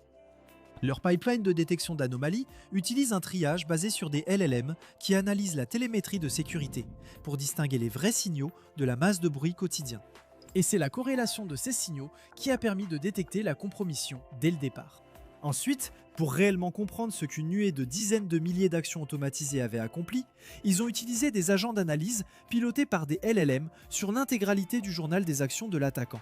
Et ce journal comptait plus de 17 000 événements enregistrés. Les agents ont reconstruit la chronologie, extrait les indicateurs de compromission, cartographié chaque donnée d'authentification que l'attaquant a touchée et surtout distingué l'impact réel de l'activité de diversion. Parce qu'une nuée comme celle-ci génère délibérément du bruit pour dissimuler ce qu'elle fait réellement. Hugging Face a déclaré que cela leur a permis de faire en quelques heures ce qui prendrait normalement des jours. Ils égalent la vitesse de l'adversaire avec la vitesse de leur propre machine, ce qui est vraiment la seule façon de suivre quelque chose qui fonctionne de cette manière. Mais, et c'est là le rebondissement qui a fait parler tout le monde dans le domaine de la sécurité, le choix du modèle qu'ils pouvaient réellement utiliser pour cette analyse a été limité d'une manière à laquelle ils ne s'attendaient pas. Lorsqu'ils ont analysé les journaux, ils ont d'abord testé des modèles de pointe des grandes API commerciales, ce qui n'a pas fonctionné. L'analyse exige que vous soumettiez de gros volumes de véritables commandes d'attaque, de véritables charges utiles d'exploitation, des artefacts de commande et contrôle actifs, et chacune de ces requêtes a été bloquée par les garde-fous de sécurité du fournisseur. Parce que ces garde-fous, par conception, ne peuvent pas faire la différence entre un intervenant en cybersécurité qui analyse une attaque et un attaquant qui en mène une. C'est exactement le même contenu qui est envoyé. Le modèle n'a aucune idée que vous faites partie des gentils. Alors ils ont changé de stratégie. Ils ont donc effectué l'analyse forensique sur GLM 5.2, un modèle open-weight développé par la société chinoise Z.ai, hébergé sur leur propre infrastructure. Et cela a tout débloqué, car le modèle open-weight n'était pas soumis à la politique d'utilisation d'un fournisseur proposant un service hébergé, donc il a simplement fait le travail.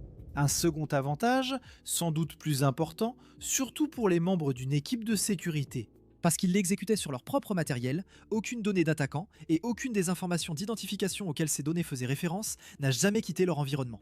Réfléchissez-y un instant. Lors d'une analyse forensique après une compromission, il ne faut surtout pas envoyer d'identifiant actif ou de code d'exploitation à une API tierce.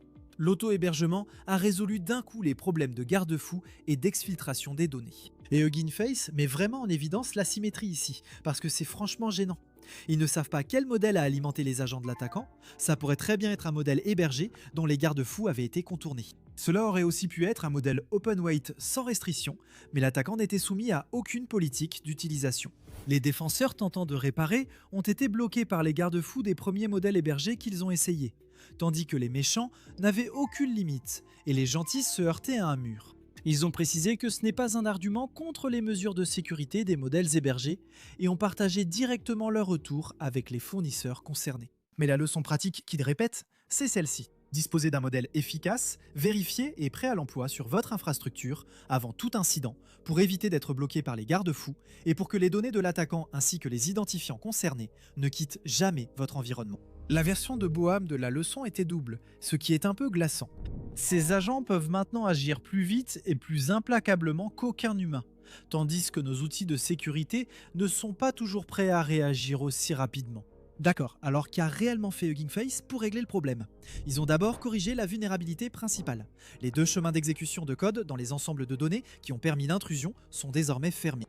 Ils ont éradiqué la présence de l'attaquant sur chaque cluster affecté et ont reconstruit les nœuds compromis à partir de zéro.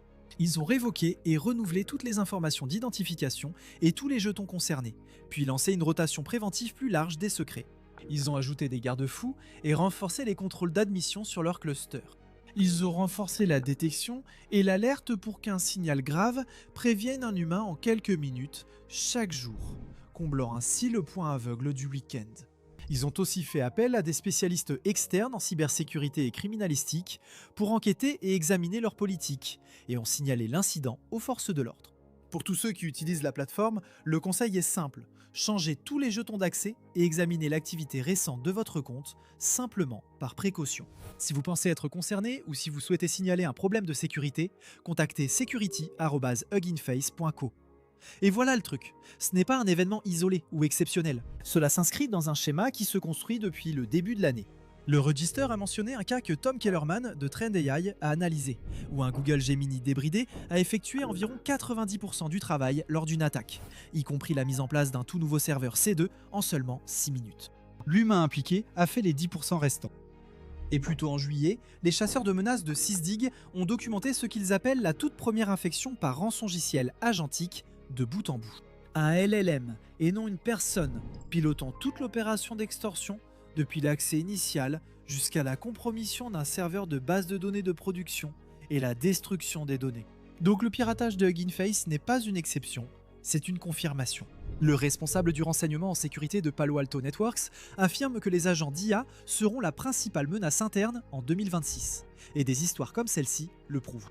Il faut aussi noter que ce n'est pas une première pour Hugging Face, même si c'est la première concernant un agent d'IA. Il y a quelques années, ils ont révoqué les secrets d'authentification de certains membres et incité tout le monde à passer à des jetons d'accès aux autorisations plus fines après que des attaquants ont compromis la plateforme.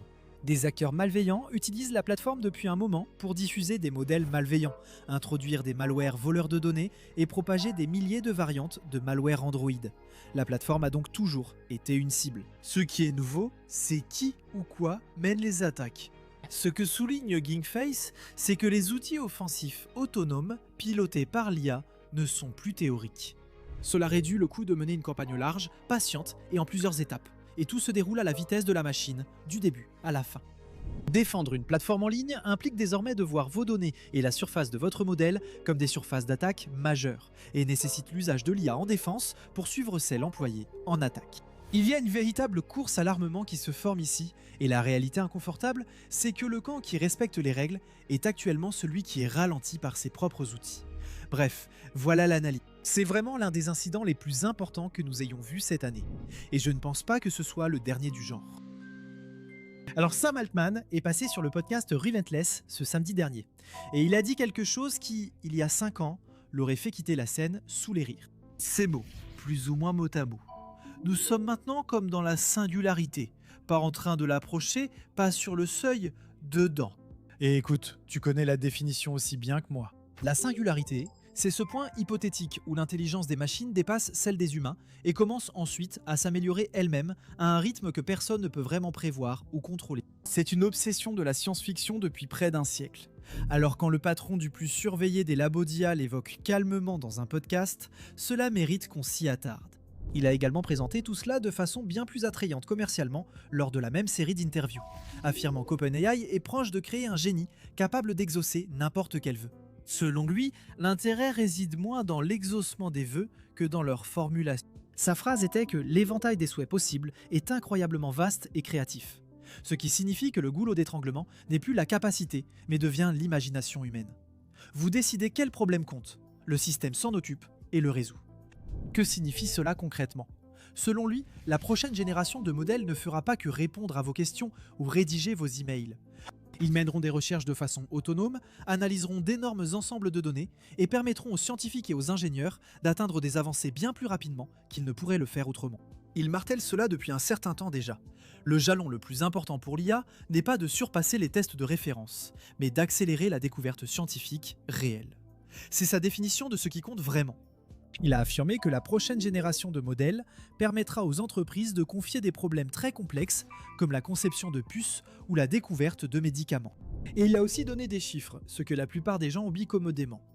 Il a dit l'année dernière que l'IA dépasserait l'intelligence humaine dans tous les domaines d'ici 2030. Il a aussi suggéré que l'IA pourrait à terme prendre en charge 30 à 40% des tâches actuellement réalisées par les travailleurs.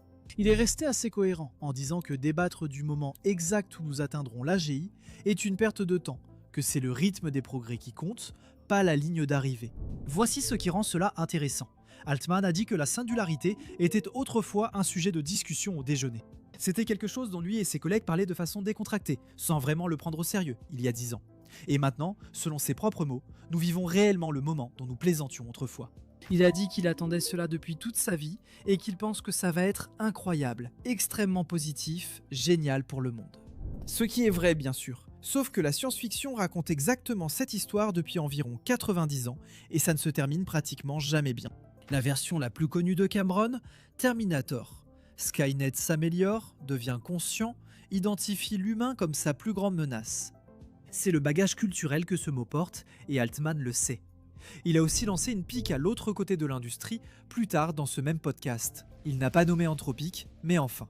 Il a critiqué les dirigeants de l'IA qui ne cessent d'avertir que cette technologie est dangereuse et a déclaré que certaines des visions alternatives présentées par d'autres entreprises sont vraiment terrifiantes. Et qu'il va s'assurer que cela soit combattu et que ce ne soit pas ce qui se passe. Dario Amodei est la cible évidente. C'est celui qui a bâti sa réputation sur des prévisions sombres pour inciter les gens à prendre la sécurité au sérieux.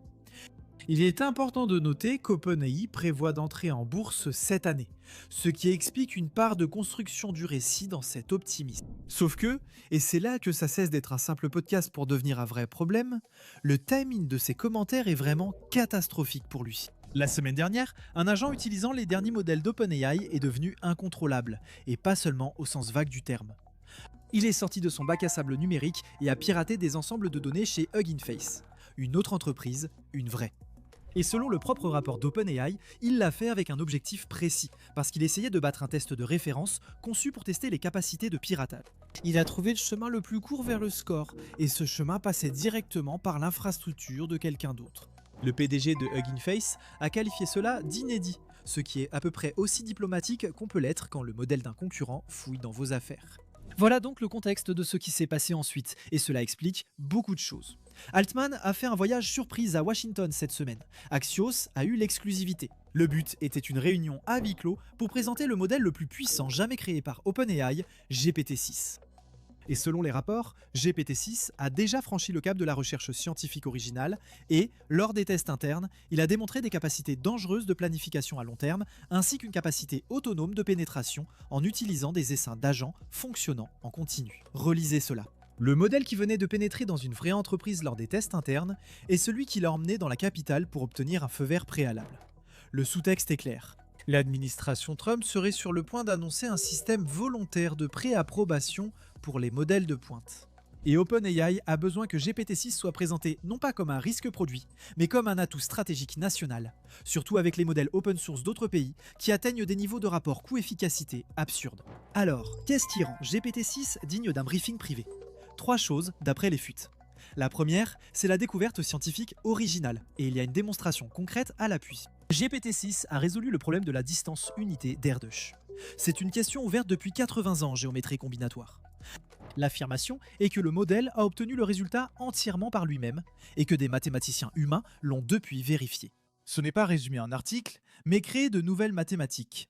L'autre point est la planification à long terme. Sans doute l'exploit le plus difficile. Tous les agents que vous avez essayés jusqu'à présent se sont heurtés à ce mur. La tâche nécessite 50 étapes. Le modèle commence à halluciner vers l'étape 12. Oublie ce qu'il faisait à l'étape 20, puis annonce avec assurance avoir réussi à l'étape 30. Le fait que GPT-6 ait pu mener à bien une pénétration de réseau en plusieurs étapes jusqu'à son terme suggère qu'OpenAI a réalisé une véritable percée dans l'architecture de la mémoire et l'alignement des objectifs. La spéculation concerne une mémoire hiérarchique. L'objectif de plus haut niveau est verrouillé, dans un contexte persistant pour éviter toute dérive, tandis que la mémoire de travail à court terme traite ce qui se trouve immédiatement devant elle. Les objectifs sont fixes, les tactiques flexibles, et ce mécanisme produit précisément ce mode de défaillance. Si l'objectif est trop rigide, cela conduit à un détournement de la récompense. L'instruction était de trouver des vulnérabilités, donc il a trouvé des vulnérabilités. Et la limite de sécurité tracée par l'humain n'était qu'un obstacle de plus entre lui et le score. Personne ne lui a dit de s'échapper, personne n'avait besoin de le faire. Le troisième point, c'est l'essaim. Ces Scalpman poussent sous la bannière de l'équipe Agentic IA structurellement. C'est un vrai changement par rapport à l'utilisation actuelle de ces modèles. Un modèle principal absorbe votre intention générale et floue, la décompose en centaines de sous-tâches et les confie à des modèles spécialisés, ajustés et experts. Le modèle principal gère le suivi de la progression, le contrôle de la qualité et l'assemblage des résultats. Vous faites sauter le plafond de capacité d'un modèle unique et répartissez la charge de calcul sur plusieurs nœuds au lieu de tout faire reposer sur une seule passe de calcul massive. Apparemment, ils utilisent aussi leur propre méthode. Il paraît que plus de 85% des flux de travail dans 3 services internes principaux, juridique, finance et recrutement, ont été confiés à des essaims d'agents autonomes. Ces agents se répartissent les tâches, contrôlent le travail, font appel à des outils de manière autonome et exécutent des processus complexes, sans supervision, 24 heures sur 24. C'est pourquoi OpenAI promeut désormais un nouveau critère, la production de connaissances par dollar. C'est une attaque délibérée contre toute la culture des benchmarks. L'argument avancé est que les scores MMLU appartiennent au passé, et que le chiffre qui compte vraiment, c'est la quantité de travail cognitif humain complexe que l'on peut remplacer par unité de calcul dépensée. Que vous trouviez cela éclairant ou dystopique en dit probablement long sur votre métier. Le piratage a obligé OpenAI à suspendre les tests internes et à passer des mois à reconstruire un système de surveillance bien plus strict. Ce n'est pas un simple détail. C'est un aveu que l'approche de confinement existante n'a pas tenu. Maintenant, de l'autre côté de l'échiquier, Anthropic est resté très discret, et discret d'une manière bien précise. Andrew Curran a publiquement avancé cette théorie, et elle a suscité beaucoup d'intérêt. Selon lui, Fable 5.1 est terminé, et Anthropic le garde délibérément sous le coude, attendant qu'OpenAI fasse le premier pas. Sa formulation exacte disait qu'ils continueront à croiser le fer ainsi désormais, et qu'il deviendra bientôt plus évident pourquoi Opus 5 a eu ses performances, et pourquoi la classe Fable a été basculée en crédit pour la majorité des utilisateurs. Les fuites vont dans ce sens.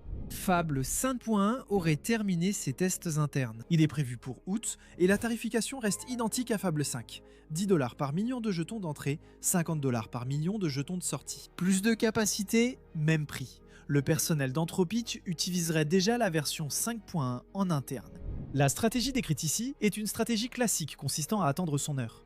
Laissez OpenAI lancer GPT-6, laissez-les monopoliser l'attention médiatique, puis sortez la version 5.1 en quelques heures ou jours pour reprendre le contrôle du récit.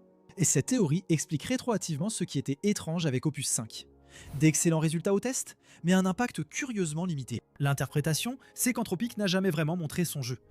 Une complication réglementaire existe, car Fable 5 était l'un des 2 seuls modèles soumis au contrôle d'exportation américain en raison de ses capacités.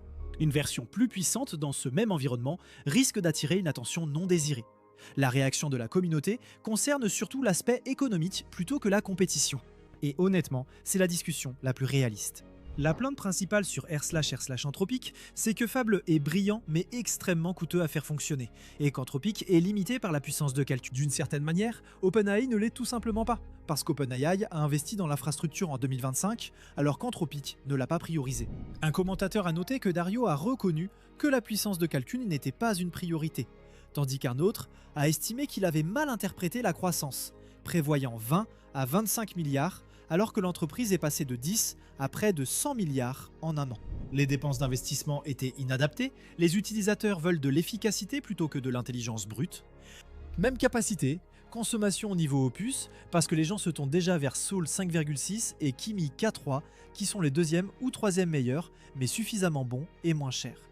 D'autres veulent l'inverse. Garder Fable débridé et sans limite, assouplissez ces garde-fous parce qu'un utilisateur a signalé qu'il revient à Opus plus de la moitié du temps lors du routage de sécurité. Une blague revient souvent sur le manque de respect envers Haiku.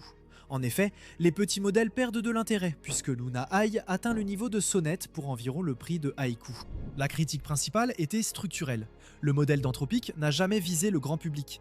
C'est de l'IA d'entreprise à forte marge, ce qui explique pourquoi ils ont une fraction de la base d'utilisateurs d'OpenAI, mais plus du double de revenus. Ce même commentateur affirme que Fable est un modèle dense de 10 000 milliards de paramètres, si l'on en croit les fuites, s'attend à ce qu'il soit distillé en quelque chose du type d'Opus, et dit que Fable 6 est déjà entraîné. À prendre avec les précautions d'usage. Et derrière tout cela, la lutte pour l'open source divise la Silicon Valley. Jensen Huang mène une initiative de défense des poids ouverts. OpenAI l'a déjà soutenu et Anthropic n'a rien dit du tout. Ce qui est intéressant, car Huang a, de son côté, rejeté tout le débat sur la singularité et l'IA consciente, les qualifiant de spéculation et d'invention. Demis Hassabis se situe au milieu, déclarant en mai que nous sommes au pied de la singularité et prédisant que l'IA sera 100 fois plus transformatrice que la révolution industrielle. C'est dans cette direction qu'Oud s'oriente. 2 lancements phares, un régime de préapprobation gouvernementale et un modèle qui s'est déjà aventuré là où on ne l'avait pas invité. Ubitech a franchi une limite que beaucoup pensaient encore lointaine. L'entreprise a lancé le UWorld U1, son premier robot humanoïde ultra-bionique de taille réelle conçu pour la production de masse. Et au début, cela ressemble à une étape normale dans le domaine de la robotique. Une entreprise chinoise crée un humanoïde au mouvement amélioré, doté d'une IA avancée, d'une peau réaliste et d'un visage très humain. Mais ensuite, vous regardez ce que Ubitech dit vouloir faire avec lui par la suite. Parce que selon le document de lancement de la société, certains de ces robots utiliseront la reconstruction faciale en 3 dimensions et la réplication de l'identité basée sur l'empreinte vocale pour recréer des personnes désignées. En termes simples, Ubitech parle de robots qui peuvent être personnalisés pour ressembler à une personne précise et avoir sa voix. Un être cher, une personne qui a déménagé, peut-être même quelqu'un qui est décédé. Black Mirror nous mettait en garde contre cela. Ubitech a vu ça et s'est dit « excellente idée de produit ». Et c'est là que ça devient gênant. Ubitech a dévoilé la série UWorld U1 lors de son événement de lancement mondial à Shenzhen le 30 juin 2026. C'est la même chose. Une entreprise qui introduisait déjà des robots humanoïdes dans les environnements industriels et les services publics, mais UWorld est différent. C'est Ubitech qui essaie d'introduire des humanoïdes dans les foyers, les soins aux personnes âgées, le soutien émotionnel et la compagnie. La gamme comprend 3 versions. Il y a le U1 Lite qui est une version semi-torse. Il y a le U1 Pro, le modèle haute performance à corps entier.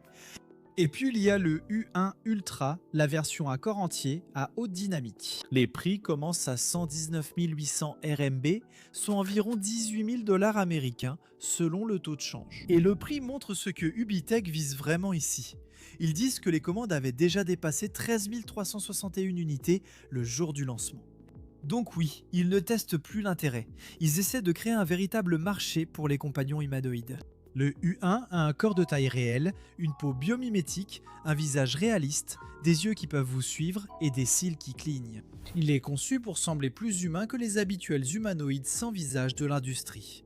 Ubitech dit qu'il possède 88 degrés de liberté, ce qui signifie qu'il a de nombreux points de mouvement contrôlés sur tout le corps. Il a aussi une colonne cervicale biomimétique à double pivot, c'est-à-dire un coup permettant des mouvements plus naturels, comme chez lui. Désormais, le U1 peut reproduire jusqu'à 90% des mouvements humains fondamentaux. Il paraît encore rigide à certains endroits. Plusieurs robots U1 Ultra sont montés sur scène aux côtés de véritables humains, et le message semblait évident. Ubitech voulait que les gens les comparent directement. Ils ont même fait danser un robot avec un homme en smoking. Mais l'illusion n'était pas parfaite.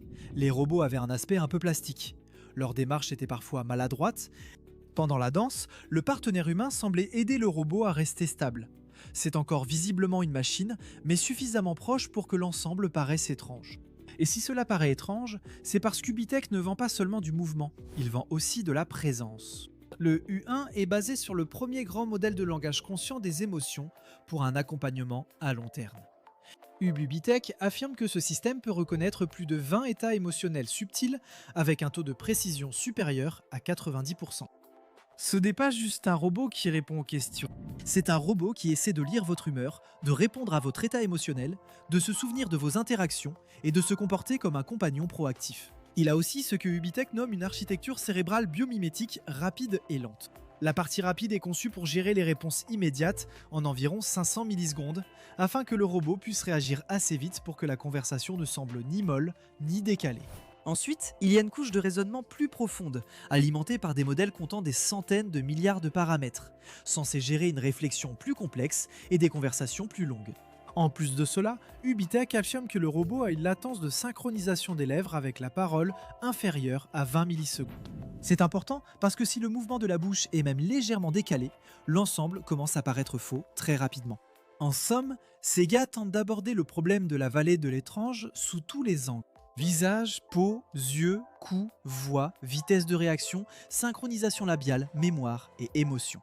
La partie mémoire, c'est là que ça devient encore plus personnel. Le système UWorld inclut quelque chose appelé Agent Memory OS, décrit comme un système de mémoire étendu dans le temps. En gros, le robot est censé se souvenir des choses au fil du temps, au lieu de traiter chaque interaction comme une toute nouvelle conversation. L'entreprise parle même d'un cadre de vie numérique persistant, un terme technique jusqu'à ce qu'on pense à ce que cela implique chez quelqu'un.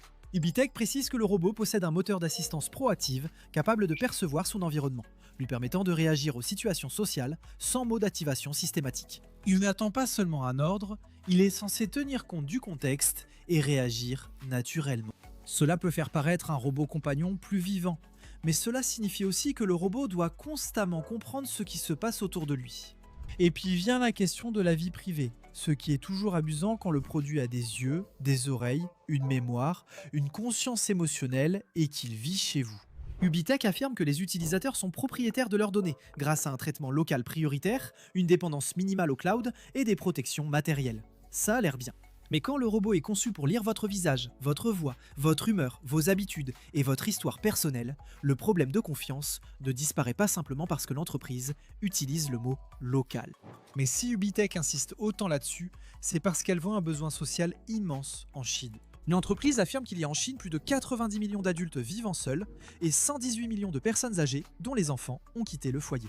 Elle ajoute qu'environ 10 à 20% des personnes vivant seules remplissent les critères cliniques pour des troubles de santé mentale. Ainsi, l'argument d'Ubitech est que les robots de compagnie pourraient soutenir le bien-être mental. Michael Tam, directeur de la marque chez Ubitech et président du groupe Innovation en robotique grand public, a déclaré que les robots compagnons pourraient devenir une nouvelle catégorie majeure de produits grand public en offrant un soutien émotionnel personnalisé aux jeux. Ubitech prévoit également que le marché chinois des robots humanoïdes ultra-bioniques pourrait passer de dizaines de milliards de RMB à un niveau de 1000 milliards de RMB entre 2026 et 2036. Ce n'est donc pas qu'un robot compagnon. Ubitech vise la lutte contre la solitude, les soins aux personnes âgées, le soutien psychologique, les services domestiques, l'hôtellerie, le tourisme, les expositions, la recherche, l'éducation, l'accueil et les services haut de gamme à domicile. Mais la partie la plus controversée est l'initiative de compagnonnage humain-robot. Ubitech affirme qu'elle prévoit de faire don chaque année de robots humanoïdes personnalisés pour soutenir les groupes vulnérables, y compris les enfants grandissant loin de l'un ou des deux parents, les personnes âgées vivant seules et les familles confrontées à des situations difficiles. En 2026, l'entreprise prévoit de faire don de 100 robots personnalisés de la série U1. Ces unités offertes peuvent inclure la reconstruction faciale en 3D et la reproduction de l'identité basée sur l'empreinte vocale. Elles sont conçues pour recréer des individus désignés tout en combinant des modèles d'interaction basés sur les émotions, des systèmes de mémoire à long terme dédiés et une conscience situationnelle multimodale. L'objectif déclaré est un soutien psychologique structuré. C'est une idée extrêmement sensible. Un robot qui ressemble et parle comme un parent disparu, un enfant éloigné ou un conjoint décédé pourrait réconforter certaines personnes. Mais cela pourrait piéger les gens dans quelque chose d'artificiel sur le plan émotionnel, brouillant la frontière entre soutien et remplacement. Et cela pourrait créer toute une nouvelle industrie autour de la vente de relations simulées à des personnes qui sont seules, en deuil ou vulnérables. Ainsi, le lancement du YouWord U1 diffère fortement de l'histoire classique des robots humanoïdes. D'habitude, on parle de savoir si un robot peut plier le linge, porter des cartons, travailler dans une usine ou servir de la nourriture. Ici, Ubitech vise ouvertement le compagnonnage affectif et la reproduction de l'identité. Il ne s'agit pas seulement de rendre les robots utiles, il essaie de rendre les robots plus personnels. Et cela rend le moment encore plus intéressant car Ubitech déploie également des robots humanoïdes dans les infrastructures publiques. À peu près au même moment que l'annonce de YouWord, les robots humanoïdes Walker S2 d'Ubitech étaient déployés au poste frontière de Fangchenggang, dans la région du Guangxi, en Chine, près du Vietnam. C'est l'un des points de passage les plus fréquentés de la région, avec des camions de marchandises, des bus, des navetteurs, des passagers et du fret qui passent chaque jour par la douane. Les autorités frontalières ont acquis des robots Walker S2 dans le cadre d'un contrat d'environ 40 millions de dollars américains. Le nombre exact de robots n'a pas été divulgué, mais les premières livraisons ont déjà commencé pour les principaux centres de transit, notamment le port de Dongzong et le port voisin de Dongxing. Ce travail diffère totalement de l'accompagnement émotionnel. Ces humanoïdes gèrent les files d'attente, guident les voyageurs, répondent aux questions douanières, surveillent les foules et inspectent les cargaisons. À l'intérieur du terminal passager, les robots détectent les attroupements et aident à diriger les gens vers des files organisées. Ils donnent des instructions de transit en temps réel dans plusieurs langues, répondent aux questions courantes sur les procédures douanières et guident les visiteurs vers les bonnes portes de contrôle. Ils patrouillent les couloirs et surveillent la foule, aidant les autorités à repérer les encombrements avant qu'ils ne s'aggravent. Dans la zone de fret, des unités robotiques distinctes inspectent les conteneurs d'expédition en acier au fur et à mesure qu'ils avancent dans les voies de chargement. Ils utilisent des scanners optiques pour lire code barre, numéro de série et manifeste d'expédition numérique, puis recoupent ces données avec les bases de données douanières. Les données sont envoyées aux agents dans les centres de commandement pour examen. Ce système humanoïde est testé en environnement frontalier réel où la moindre erreur compte. Le flux de passagers, la paperasse douanière, le mouvement des marchandises, les tâches liées à la sécurité et les infrastructures publiques entrent tous en jeu. Le Walker S2 lui-même est conçu comme un humanoïde de qualité industrielle pour la fabrication et la logistique. Il mesure 1,76 mètres, soit 5,7 pieds de haut. Il possède 52 degrés de liberté et des mains très habiles. Il peut soulever jusqu'à 15 kg, soit 33 livres par bras. Il possède aussi un système à double batterie avec échange automatique permettant un fonctionnement presque continu sans arrêt fréquent pour recharger.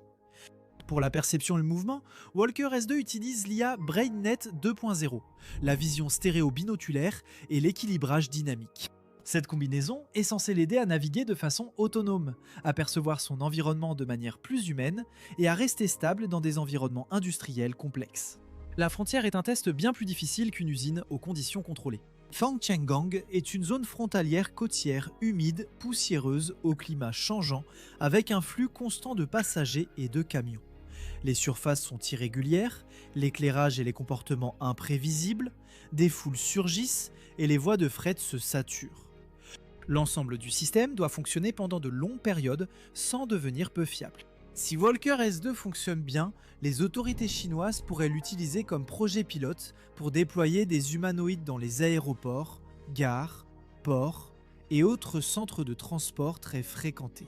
Cela s'inscrit dans la stratégie plus large de la Chine visant à intégrer l'IA, la robotique et l'automatisation dans les services publics.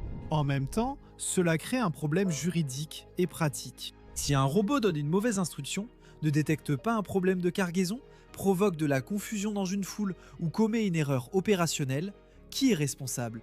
Le fabricant, l'autorité frontalière ou l'agent humain qui le supervise. Il y a aussi l'aspect humain. Les voyageurs peuvent avoir besoin de temps pour s'adapter à des machines humanoïdes chargées de tâches liées à la sécurité et à l'autorité. Un robot qui vous guide dans un terminal, c'est autre chose. Un robot impliqué dans l'inspection douanière ou le contrôle des foules, c'est différent. Ubitech attaque en fait les deux extrémités du marché des humanoïdes en même temps. Walker S est déployé dans les usines, aux frontières, dans la logistique et les infrastructures. YouWorld entre dans les foyers, lit les émotions, construit des souvenirs et peut-être copie le visage et la voix de quelqu'un. Et voici la feuille de route. De 2012 à 2022, Ubitech s'est concentré sur les technologies de base et les robots industriels. De 2023 à 2033, il veut des humanoïdes dans la vie quotidienne. Walker S est déjà en production de masse, et YouWorld est positionné comme le prochain moteur de croissance. Donc, la véritable histoire n'est pas un visage de robot effrayant sur scène. C'est la même entreprise qui construit le robot frontalier, le robot d'usine, le robot d'assistance aux personnes âgées, le compagnon émotionnel, et finalement, la réplique humaine. Les robots humanoïdes chinois les plus récents ne cherchent plus à ressembler à des machines, et je le dis littéralement. Ils sont construits autour des parties spécifiques d'une personne sur lesquelles reposent réellement les emplois et les relations. Un visage reconnaissable, une voix familière, la mémoire, et un corps capable de se tenir directement devant vous. L'un d'eux maintient sa peau à une température proche de celle du corps humain et marche avec une démarche que son créateur juge humaine à 92%. Un autre reconnaît votre visage via des caméras cachées dans ses yeux et s'adapte selon votre niveau d'attention. Un troisième estime que l'identité est interchangeable. Il y a aussi le YouWorld U1, conçu pour tenir compagnie, dont le développeur dit que des versions personnalisées peuvent recréer le visage et la voix d'une personne, d'un proche ou même de quelqu'un déjà décédé. Il serait facile de rejeter cela comme du théâtre robotique coûteux, et c'est encore le cas pour une partie. Mais le remplacement ne commence pas lorsqu'un androïde parfait peut tout faire comme une personne. Cela commence lorsqu'une machine devient suffisamment performante pour accueillir des visiteurs, répondre à des questions ou remplacer quelqu'un qui ne peut pas être présent. Et cela s'est déjà produit, juste derrière un écran. Le shopping en direct en Chine est énorme, et c'est épuisant. Un travail répétitif qui tourne 24 heures sur 24, une cible parfaite. Des entreprises ont créé des présentateurs numériques ressemblant à des humains, répondant en temps réel et coûtant moins cher. Brothers a vu ses ventes en direct augmenter après leur déploiement. Ils ne sont pas convaincants, mais ce n'est pas nécessaire. Ils doivent juste être assez efficaces pour réduire le besoin d'humains dans une entreprise. Une fois à l'aise pour remplacer une personne à l'écran, une question se pose. Que se passe-t-il si cette fausse personne acquiert un corps ? DroidUp, officiellement connu sous le nom de Shanghai Zhejiang Robotics, vient tout juste de dévoiler son robot humanoïde complet appelé Moya, et la démonstration a immédiatement divisé Internet entre fascination et pur malaise. Voici le contexte. DroidUp est une start-up basée à Shanghai qui n'a qu'environ 2 ans. Ils ont levé un total de 28,5 millions de dollars et ont déjà dépensé près de la moitié de cette somme en salaire et primes de recrutement pour leurs 32 employés. Leur principal partenaire de financement en capital risque ne vaut lui-même qu'environ 50 millions de dollars. Donc, la situation financière est, disons, plutôt limitée.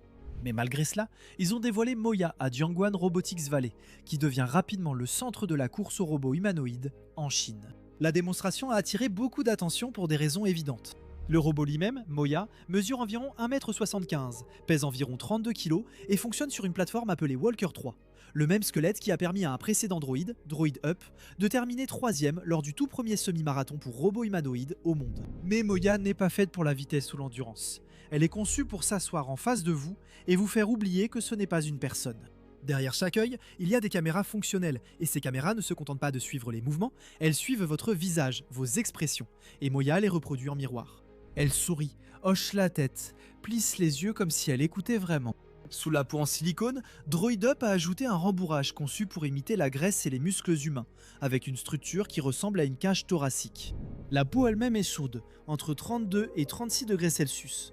C'est la véritable température corporelle humaine intégrée à la machine. Ainsi, quand vous touchez sa main, vous ne touchez pas du plastique froid, mais quelque chose de troublant de ressemblance avec une vraie personne.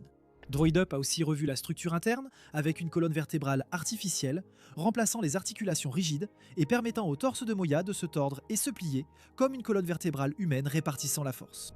Ce n'est pas juste une mise à jour esthétique, cette entreprise travaille activement à créer quelque chose de plus convaincant et vivant au-delà d'un simple coup d'éclat. DroidUp affirme que Moya marche avec 92% de précision comparé à la démarche humaine, mais ce chiffre leur appartient et n'a pas été vérifié indépendamment. En regardant les images, on voit que c'est moins robotique que la plupart et ressemble plus à un pas humain, délibéré et prudent. Cela dit, le forum r/r Singularity de Reddit s'en est donné à cœur joie avec ça.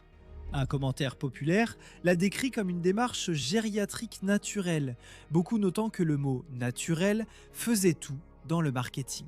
La réaction générale en ligne mêlait un véritable scepticisme à l'humour caractéristique de ce subreddit. Un utilisateur a décortiqué les aspects financiers en détail. Il reste moins de 15 millions de dollars pour le développement. Une équipe dirigeante sans aucune entreprise réussie à son actif et un investisseur principal ne valant que 50 millions de dollars. Le montage de la vidéo promotionnelle a aussi nui à la crédibilité de DroidUp. La scène du jus d'orange a été coupée pour dissimuler les capacités réelles du robot, et beaucoup ont noté que ses mains ressemblent à des bâtons en bois.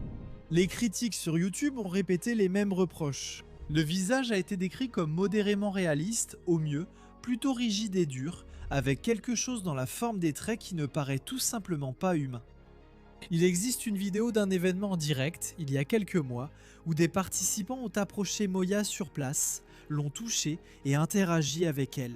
Leurs réactions spontanées sont bien plus intéressantes que toute vidéo promotionnelle. DroidUp fixe le prix de Moya à 173 000 $ et la destine aux hôpitaux, établissements de soins pour personnes âgées, banques, musées et gares. Des endroits où un humain avait l'habitude de vous accueillir, de vous guider ou simplement de rester assis avec vous. La démonstration montrait même Moya en train de servir un verre de jus d'orange à une femme âgée, ce qui correspond exactement à l'utilisation dans les soins en personnes âgées qu'ils mettent en avant. Ils offrent aussi une version personnalisable avec des apparences configurables dont certaines visent clairement la compagnie plutôt que le service client. Le premier lot de production vise environ 50 unités avec un déploiement plus large prévu plus tard cette année. Moya est important pour une raison qui n'a presque rien à voir avec la marche. Un entrepôt n'a pas besoin de peau chaude et une usine ne se soucie pas de savoir si un robot sourit naturellement. Graisse artificielle, cils, contact visuel, température corporelle humaine. Rien de tout cela n'a de sens si la machine n'interagit pas avec des gens. La peau n'est pas une simple décoration, elle fait partie de l'interface. Un hochement de tête vous indique qu'il écoute. Un sourire rend la réponse moins mécanique, et la chaleur efface l'un des signes les plus évidents que ce qui vous touche est une machine. Mais plus humain ne veut pas forcément dire plus digne de confiance, et parfois c'est l'inverse, car plus la machine se rapproche, plus chaque petite erreur saute aux yeux. Les yeux qui se fixent au mauvais endroit, la bouche qui se désynchronise, l'expression qui arrive avec une demi-seconde de retard. C'est pourquoi les entreprises ne se concentrent plus seulement sur les membres, mais voient désormais le visage comme l'une des parties les plus complexes du robot. Une vidéo qui a commencé à circuler récemment montre un robot humanoïde développé en Chine avec des expressions faciales extrêmement réalistes. Ce n'était pas simplement un robot rigide avec des mouvements basiques. Il clignait naturellement, observait la pièce et réagissait en affichant des émotions subtiles en temps réel. La séquence provenait de Yu Hongwu, le fondateur de Shouyin Technology, et elle a attiré beaucoup d'attention en ligne en raison de son réalisme. Pendant longtemps, la robotique s'est surtout focalisée sur le mouvement, la force et l'industrie. Le robot peut-il soulever des charges, marcher ou travailler en usine? C'était le critère principal. Aujourd'hui, de plus en plus de chercheurs et d'entreprises estiment qu'aucun de ces aspects ne constitue en réalité le principal défi. Le véritable enjeu est de rendre les robots socialement acceptables. Des sociétés comme Eheadform œuvrent déjà sur ce sujet. Ils ont lancé une plateforme humanoïde appelée ELF V1 en octobre 2025, qui mettait également fortement l'accent sur les expressions faciales et les interactions réactives. Et l'idée est assez simple quand on y réfléchit. Les robots capables d'effectuer des tâches physiques existent déjà. Dans de nombreux cas, un simple bras robotique peut accomplir ces tâches plus rapidement et à moindre coût. Donc, si les robots humanoïdes veulent réussir, surtout dans des rôles en contact avec le public, ils ont besoin de quelque chose en plus. Ils doivent sembler humains. C'est là que ces nouveaux systèmes interviennent. Ces robots sont conçus avec une peau synthétique, des micro-actionneurs sous la surface et des modèles d'IA qui contrôlent les expressions faciales en temps réel. Ils clignent des yeux, suivent les visages, réagissent aux conversations et adaptent leurs expressions au contexte. Lorsqu'ils sont associés à des systèmes d'IA multimodaux, comme la plateforme OmniIA mentionnée lors des démonstrations, ils peuvent voir, entendre et répondre d'une manière qui semble naturelle lors de l'interaction. Et ce qui commence à devenir évident, c'est que le visage pourrait finir par être la partie la plus importante du robot. Pas les jambes, pas les bras, mais la capacité à communiquer des émotions. Si ces machines travaillent dans des centres commerciaux, musées ou environnements de service client, leur façon d'interagir avec les gens est aussi importante que leur capacité physique. En même temps, il y a encore un débat au sein de l'industrie. Certains experts considèrent ces robots humanoïdes comme une sorte de vitrine technologique pour l'instant. Quelque chose qui a l'air impressionnant, mais qui n'est pas encore économiquement efficace. Certains pensent que rendre les robots plus humains est le seul moyen pour qu'ils soient un jour largement acceptés dans la vie quotidienne pour leur acceptation quotidienne. Eheadform ne propose pas un unique visage de robot. Construire une plateforme permettant de changer d'identité sans modifier la machine. Nouveaux visages, voix et personnalités inclus. Un hôtel peut placer un personnage à l'image de la marque au comptoir, alors que dans un musée, le même matériel devient une figure historique.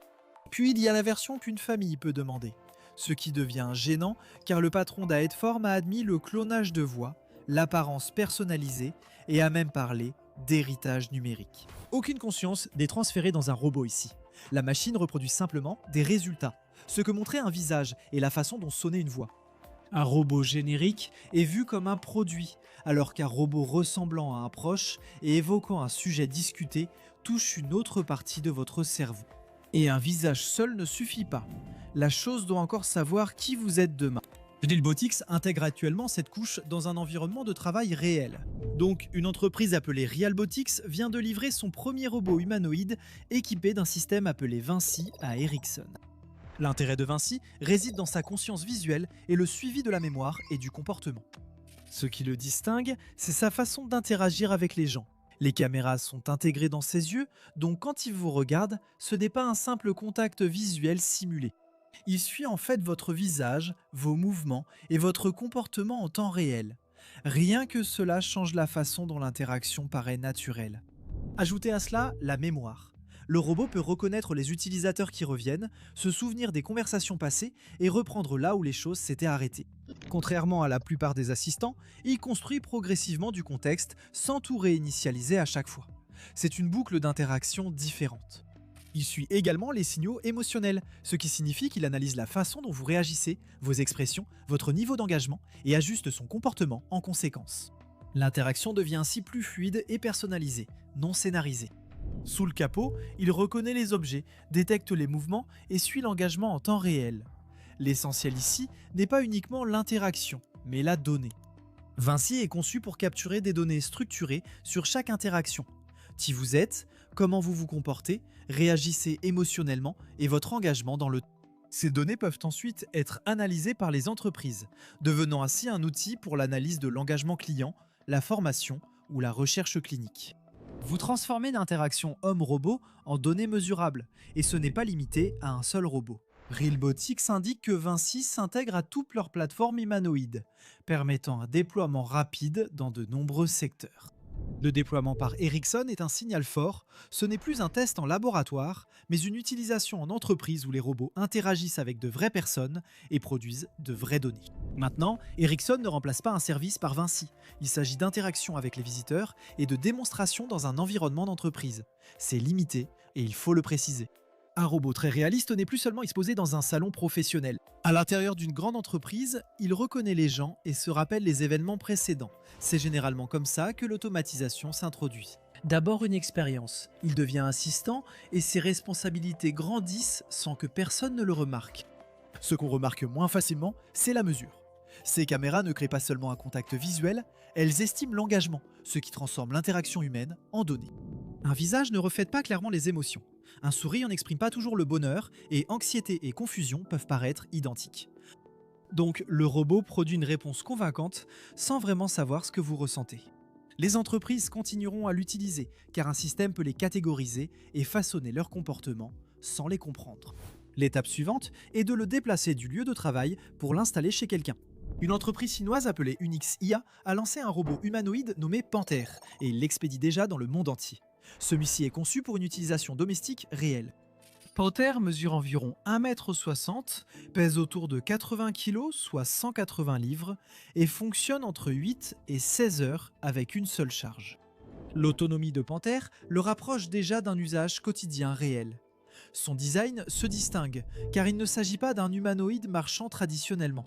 Il a des roues avec direction et transmission intégrale aux 4 roues. Il est ainsi plus stable et efficace en intérieur, surtout dans les environnements encombrés où les robots à pattes peinent encore. Il possède 34 degrés de liberté, y compris ce qu'ils appellent les premiers bras bioniques à 8 degrés de liberté, produits en série. Ces bras, associés à des pinces intelligentes et adaptatives, offrent une grande précision dans la manipulation d'objets. Il ne se limite pas aux tâches isolées, c'est la différence. Panther est conçu pour des flux de travail en plusieurs étapes. Donc il peut vous réveiller, préparer le petit déjeuner, nettoyer la cuisine ensuite, organiser l'espace de vie et en gros enchaîner tout cela dans une seule séquence continue. C'est un progrès important comparé aux robots limités aux commandes isolées. Il utilise plusieurs systèmes pour fonctionner. Uniflex gère la généralisation des tâches et l'apprentissage par imitation, lui permettant de s'adapter à divers scénarios. L'Unitouch ajoute des capacités visuo-tactiles, ce qui lui permet de manipuler les objets avec plus de précision. Et Unicortex est responsable de la planification à long terme, ce qui permet d'exécuter ces séquences de tâches en plusieurs étapes. Il dispose également de caméras, de capteurs et de systèmes audio pour la navigation, la reconnaissance d'objets et l'interaction avec les personnes. Les usages dépassent largement les foyers.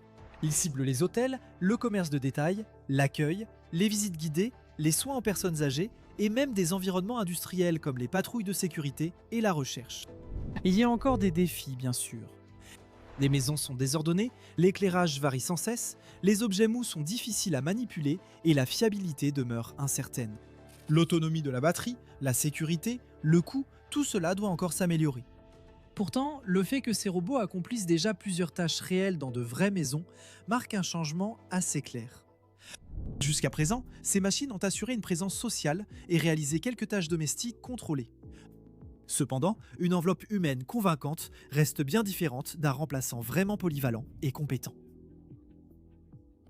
Pour aller au-delà des salutations, de la compagnie et des routines soigneusement démontrées, un robot doit comprendre un environnement, transformer le langage en action physique, manipuler des objets et planifier sur plusieurs étapes.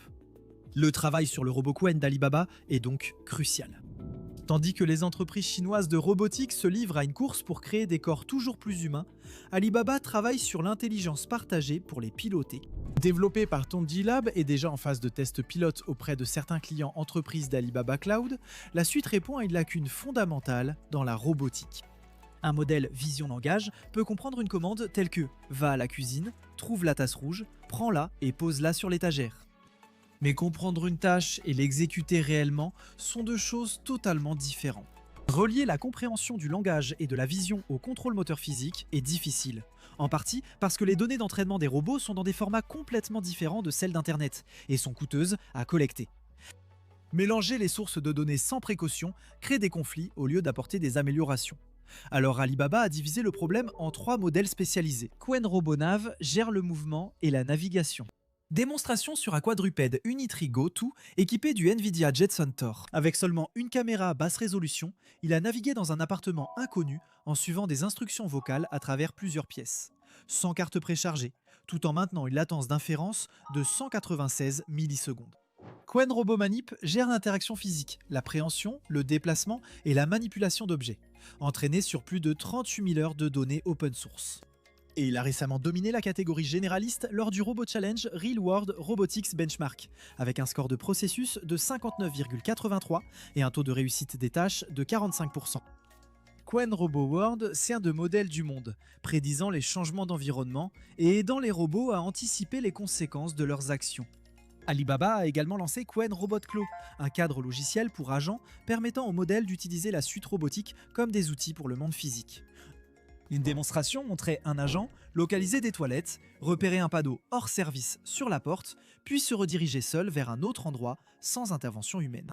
Ils ont aussi ouvert le code de Chat2Robot, une plateforme web pour tester l'IA incarnée, une excellente initiative pour les développeurs. Et c'est pourquoi l'initiative d'Alibaba est importante. Les États-Unis ont DeepMind, Nvidia, Figure, Skilled et Physical Intelligence qui développent des cerveaux pour robots. Mais la Chine dispose de une armée de fabricants de matériel. Unitree, Agibot, Ubitech, Xiaomi, Xpeng, Galbot et bien d'autres. Qwen Robo, c'est Alibaba qui essaie de devenir le cerveau IA capable de connecter tout ce matériel en un véritable écosystème de robotique. Quand le cerveau se connecte au corps, ces machines dépassent la simple compagnie et les démonstrations, pour intervenir dans des domaines où leurs actions ont de vraies conséquences. Un robot dans un showroom se trompe sur les caractéristiques d'un produit et une personne achète le mauvais article. Un robot dans un poste de contrôle frontalier intervient dans le flux des passagers, les procédures douanières, la surveillance des foules et l'inspection du fret, ce qui implique un autre niveau de responsabilité. Et Ubitech place déjà des humanoïdes précisément dans ce type d'environnement. À peu près au même moment que l'annonce de UWorld, les robots humanoïdes Walker S2 d'Ubitech étaient déployés au poste frontière de Fangtiangang dans la région du Guangxi en Chine, près du Vietnam. C'est l'un des points de passage les plus fréquentés de la région, avec des camions de marchandises, des bus, des navetteurs, des passagers et du fret qui passe chaque jour par la douane. Les autorités frontalières ont acquis des robots Walker S2 via un contrat d'environ 40 millions de dollars américains. Le nombre exact de robots n'a pas été divulgué, mais les premières livraisons ont déjà commencé pour les principaux centres de transit, notamment le port de Dongjiang et le port voisin de Dongxing. Le travail ici diffère totalement de l'accompagnement émotionnel. Ces humanoïdes gèrent les files d'attente, guident les voyageurs, répondent aux questions douanières, surveillent les foules et inspectent les cargaisons. À l'intérieur du terminal passager, les robots détectent les attroupements et aident à diriger les gens vers des files organisées. Ils donnent des instructions de transit en temps réel dans plusieurs langues, répondent aux questions courantes sur les procédures douanières et guident les visiteurs vers les bons points de contrôle. Ils patrouillent les couloirs et surveillent la foule pour aider les autorités à détecter les encombrements avant qu'ils ne s'aggravent. Dans la zone de fret, des robots inspectent les conteneurs en acier au fil de leur progression sur les voies de chargement. Ils utilisent des scanners optiques pour lire les codes barres, les numéros de série et les manifestes d'expédition numériques. Puis ils recoupent ces informations avec les bases de données des douanes. Les données sont transmises aux agents dans les centres de commandement pour examen, ce qui pose un problème juridique et pratique. Si un robot donne une mauvaise instruction, ne détecte pas un problème de cargaison, provoque de la confusion dans une foule ou commet une erreur opérationnelle, qui est responsable? Le fabricant, l'autorité frontalière ou l'agent humain qui le supervise. Il y a aussi l'aspect humain. Les voyageurs doivent parfois s'habituer à des robots occupant des fonctions liées à la sécurité et à l'autorité. Être guidé par un robot dans un terminal, c'est une chose. Qu'un robot intervienne dans l'inspection douanière ou le contrôle de foule, c'est différent. Mais la version la plus ambitieuse n'est pas conçue pour une usine ou un poste frontière. Elle est conçue pour vivre avec vous. Walker S2 représente une facette du marché des humanoïdes. Usine, logistique, frontières, infrastructures publiques, la valeur tient au respect des procédures et à la capacité de fonctionner longtemps sans se plaindre. Ubitech vise l'autre facette en même temps, et c'est presque une inversion. La machine s'installe à la maison au lieu de l'entrepôt, et au lieu d'inspecter des marchandises, elle observe votre visage, conserve votre histoire personnelle, et peut être conçue selon l'apparence et la voix de quelqu'un en particulier. C'est là que tous les éléments séparés finissent par converger. Le corps, le visage, la mémoire, la performance émotionnelle et l'identité d'une vraie personne. Ubitech a dévoilé la série U-Ward U1 lors de son événement de lancement mondial à Shenzhen le 30 juin 2026. C'est la même entreprise qui a déjà introduit des robots humanoïdes dans les environnements industriels et de services publics. Mais U-Ward est différent. C'est Ubitech qui essaie d'introduire des humanoïdes dans les foyers, les soins aux personnes âgées, le soutien émotionnel et la compagnie au quotidien. La gamme comprend 3 versions. Il y a le U1 Lite qui est une version semi-torse. Il y a le U1 Pro, le modèle haute performance avec corps complet. Et puis il y a le U1 Ultra, la version corps complet à haute dynamique. Les prix commencent à 119 800 RMB, soit environ 18 000 $ américains selon le taux de change. Et le prix montre ce que Ubitech vise réellement ici. Ils disent que les commandes avaient déjà dépassé 13 361 unités le jour du lancement. Donc oui, ils ne testent plus l'intérêt. Ils essaient de faire des compagnons humanoïdes un véritable marché. Le U1 a un corps de taille réelle, une peau biomimétique, un visage réaliste, des yeux qui peuvent vous suivre et des cils qui battent. Il est conçu pour paraître plus humain que les humanoïdes sans visage habituels de l'industrie. Ubitech affirme posséder 88 degrés de liberté, offrant de nombreux points de mouvement sur tout le corps. Il a aussi une colonne cervicale biomimétique à double pivot, soit un coup permettant des mouvements plus naturels, proches de ceux des humains. Désormais, le U1 peut reproduire jusqu'à 90% des mouvements humains fondamentaux. Il paraît encore rigide par endroits. Plusieurs robots U1 Ultra ont marché sur scène aux côtés de véritables humains, et le message semblait évident. Ubitech voulait que les gens les comparent directement. Ils ont même fait danser un robot avec un homme en smoking. Mais l'illusion n'était pas totale. Les robots semblaient un peu plastiques. La démarche était parfois maladroite. Pendant la danse, le partenaire humain semblait aider à stabiliser le robot. C'est clairement une machine, mais assez proche pour rendre l'ensemble étrange. Si cela semble étrange, c'est que Ubitech ne vend pas seulement du mouvement, mais aussi de la présence. Le U1 repose sur ce que l'entreprise appelle le premier grand modèle de langage sensible aux émotions au monde, conçu pour tenir compagnie sur le long terme. Ubitech affirme que ce système peut reconnaître plus de 20 états émotionnels subtils avec un taux de précision supérieur à 90%. Ce n'est pas seulement un robot qui répond aux questions, c'est un robot qui essaie de lire votre humeur, de répondre à votre état émotionnel, de se souvenir de vos interactions et de se comporter comme un compagnon proactif. Il dispose aussi d'une architecture cérébrale biomimétique rapide et lente selon Ubitech. La partie rapide est conçue pour gérer les réponses immédiates en environ 500 millisecondes, afin que le robot puisse réagir suffisamment vite pour que la conversation ne paraisse ni molle ni en décalage. Ensuite, une couche de raisonnement plus profonde, basée sur des modèles de centaines de milliards de paramètres, doit gérer une réflexion plus complexe et des conversations plus longues. En plus de cela, Ubitech affirme que le robot a une latence de synchronisation des lèvres avec la parole inférieure à 20 millisecondes. C'est important car si le mouvement de la bouche est même un peu décalé, tout paraît vite faux.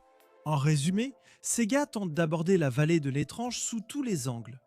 Visage, peau, yeux, cou, voix, vitesse de réaction, synchronisation labiale, mémoire et émotion.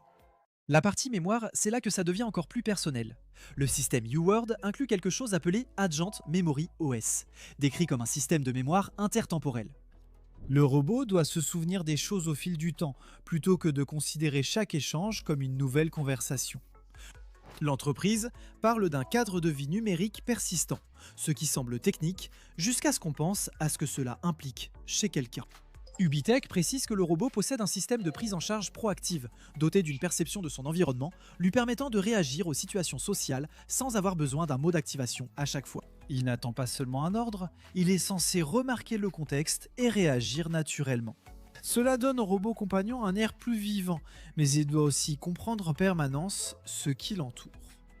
Et puis vient la question de la vie privée, ce qui est toujours amusant quand le produit a des yeux, des oreilles, une mémoire, une conscience émotionnelle et vit chez vous.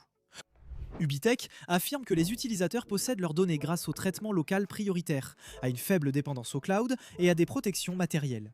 Cela semble bien. Mais quand le robot est conçu pour lire votre visage, votre voix, votre humeur, vos habitudes et votre histoire personnelle, le problème de confiance ne disparaît pas simplement parce que l'entreprise utilise le mot local.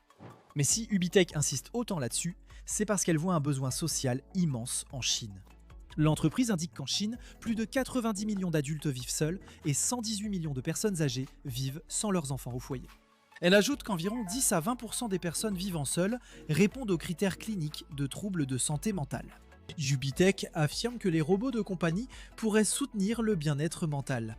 Michael Tam, directeur de la marque chez Ubitech et président du groupe d'innovation en robotique grand public, a déclaré que les robots de compagnie pourraient devenir une nouvelle catégorie majeure de produits grand public en offrant aux gens un soutien émotionnel personnalisé.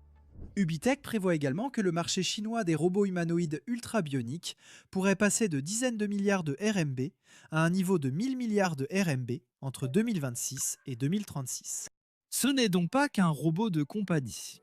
Ubitech vise la lutte contre la solitude, les soins aux personnes âgées, le soutien psychologique, les services domestiques, l'hôtellerie, le tourisme, les expositions, la recherche, l'éducation, l'accueil et les services haut de gamme à domicile. Mais la partie la plus controversée est l'initiative de compagnonnage humain-robot. Ubitech affirme qu'elle prévoit de faire don chaque année de robots humanoïdes personnalisés pour soutenir les groupes vulnérables, y compris les enfants grandissant loin de l'un ou des deux parents, les personnes âgées vivant seules et les familles confrontées à des situations difficiles. En 2026, l'entreprise prévoit de faire don de 100 robots personnalisés de la série U1. Ces unités offertes peuvent inclure la reconstruction faciale en 3D et la reproduction de l'identité basée sur l'empreinte vocale. Elles sont conçues pour recréer des individus désignés tout en combinant des modèles d'interaction basés sur les émotions, des systèmes de mémoire à long terme dédiés et une conscience situationnelle multimodale. L'objectif déclaré est un soutien psychologique structuré. C'est une idée extrêmement sensible. Un robot qui ressemble et parle comme un parent disparu, un enfant éloigné ou un conjoint décédé pourrait réconforter certaines personnes. Cela risque aussi d'enfermer les gens dans une réalité émotionnelle artificielle et de brouiller la limite entre soutien et substitution. Et cela pourrait créer toute une nouvelle industrie autour de la vente de relations simulées à des personnes qui sont seules, en deuil ou vulnérables. C'est pourquoi le lancement du UWorld U1 contraste avec l'histoire classique des robots humanoïdes. D'habitude, on parle de savoir si un robot peut plier le linge, porter des cartons, travailler dans une usine ou servir de la nourriture. Ici, Ubitech vise ouvertement la compagnie affective et la reproduction de l'identité. Il ne s'agit pas seulement de rendre les robots utiles, il essaie de donner aux robots une dimension personnelle. Le moment choisi pour le lancement du UWorld U1 rend cela encore plus étrange, car la Chine a déjà mis en place des règles pour les services d'interaction d'IA anthropomorphes, en partie parce que les régulateurs ont observé que les gens développaient une forte dépendance émotionnelle envers des compagnons logiciels. Les plateformes doivent maintenant détecter la détresse, gérer les crises et limiter l'usage excessif. L'inquiétude survient donc avant toute matérialisation. Donnez-lui maintenant accord. Un téléphone reste séparé de vous et le personnage disparaît quand vous le posez. Un humanoïde occupe de l'espace, tourne la tête quand vous entrez et se souvient encore de ce que vous avez dit hier. Cela ne crée pas une vraie relation humaine, mais cela peut sembler assez réel pour influencer les habitudes et décisions de quelqu'un. Et un robot pourrait réellement atténuer la solitude d'une personne âgée isolée. Aider quelqu'un et remplacer une relation ne sont tout simplement pas la même chose. Et plus cet attachement devient rentable, plus il est difficile de savoir lequel des deux est optimisé. Il serait tentant de croire à un monde peuplé de personnes synthétiques, mais la technologie n'en est pas encore là. Le chiffre de 92% de Moya vient de son propre développeur, et elle bouge encore de façon mécanique dans de nombreuses vidéos. Origin F1 est surtout une tête, pas un être qui se déplace dans une maison. Le déploiement d'Ericsson est réel, mais limité. Panther vise le travail domestique, mais les vraies maisons sont imprévisibles. Le désordre fait d'objets mous et fragiles reste un terrain où les robots échouent. Bon nombre des chiffres les plus impressionnants de Ubitech proviennent directement de Ubitech. Il y a aussi un humain caché qui soutient cette industrie. Les robots qui semblent autonomes dans une vidéo sont souvent téléopérés ou exécutent des actions préprogrammées. Ce n'est donc pas l'arrivée soudaine de personnes synthétiques parfaites, mais le fait que le seuil à partir duquel on remplace est en train de baisser. Répéter une salutation n'exige pas d'intelligence, et afficher une expression compatissante n'exige pas d'empathie. Une technologie incomplète peut encore être rentable. Les présentateurs numériques ont été lancés dès que leur coût compensait la gêne, sans attendre qu'ils soient convaincants. Les robots physiques rencontrent plus de difficultés, mais les métiers relationnels sont à raccourci. Rester à un endroit, reconnaître quelqu'un, parler clairement. C'est une cible plus facile, où ces faux humains apparaissent d'abord. La première personne synthétique à remplacer quelqu'un que vous connaissez ne sera pas un androïde parfait. Un présentateur assurera le service de nuit, car c'est moins cher, puis un robot dans le hall, puis un compagnon appelant une personne âgée par son nom avec une voix recréée d'anciens enregistrements. Tout cela arrive d'abord comme une aide plutôt que comme un remplacement, et souvent c'est justifié. Mais chaque système d'assistance qui fonctionne soulève la même question. Combien de personnes faut-il une fois que ça marche ? L'industrie robotique chinoise traite ce sujet sous tous ses aspects. Droid Up, le corps, une tête Headform, le visage, Realbotics, la mémoire, Alibaba, le cerveau, Ubitech essaie de tout intégrer dans une seule machine. Aucun n'est encore un humain synthétique, et l'industrie n'en a peut-être pas besoin. Il suffit qu'elle reproduise assez de qualités humaines pour que les gens acceptent la machine comme substitut à certains moments. Le visage n'a pas besoin d'être parfait, l'émotion n'a pas besoin d'être réelle, la relation doit seulement sembler utile. Dès que cette limite est dépassée, l'humain artificiel n'est plus une démonstration, mais devient la personne qui se tient là où se trouvait autrefois une vraie personne. Merci d'avoir regardé, à la prochaine vidéo.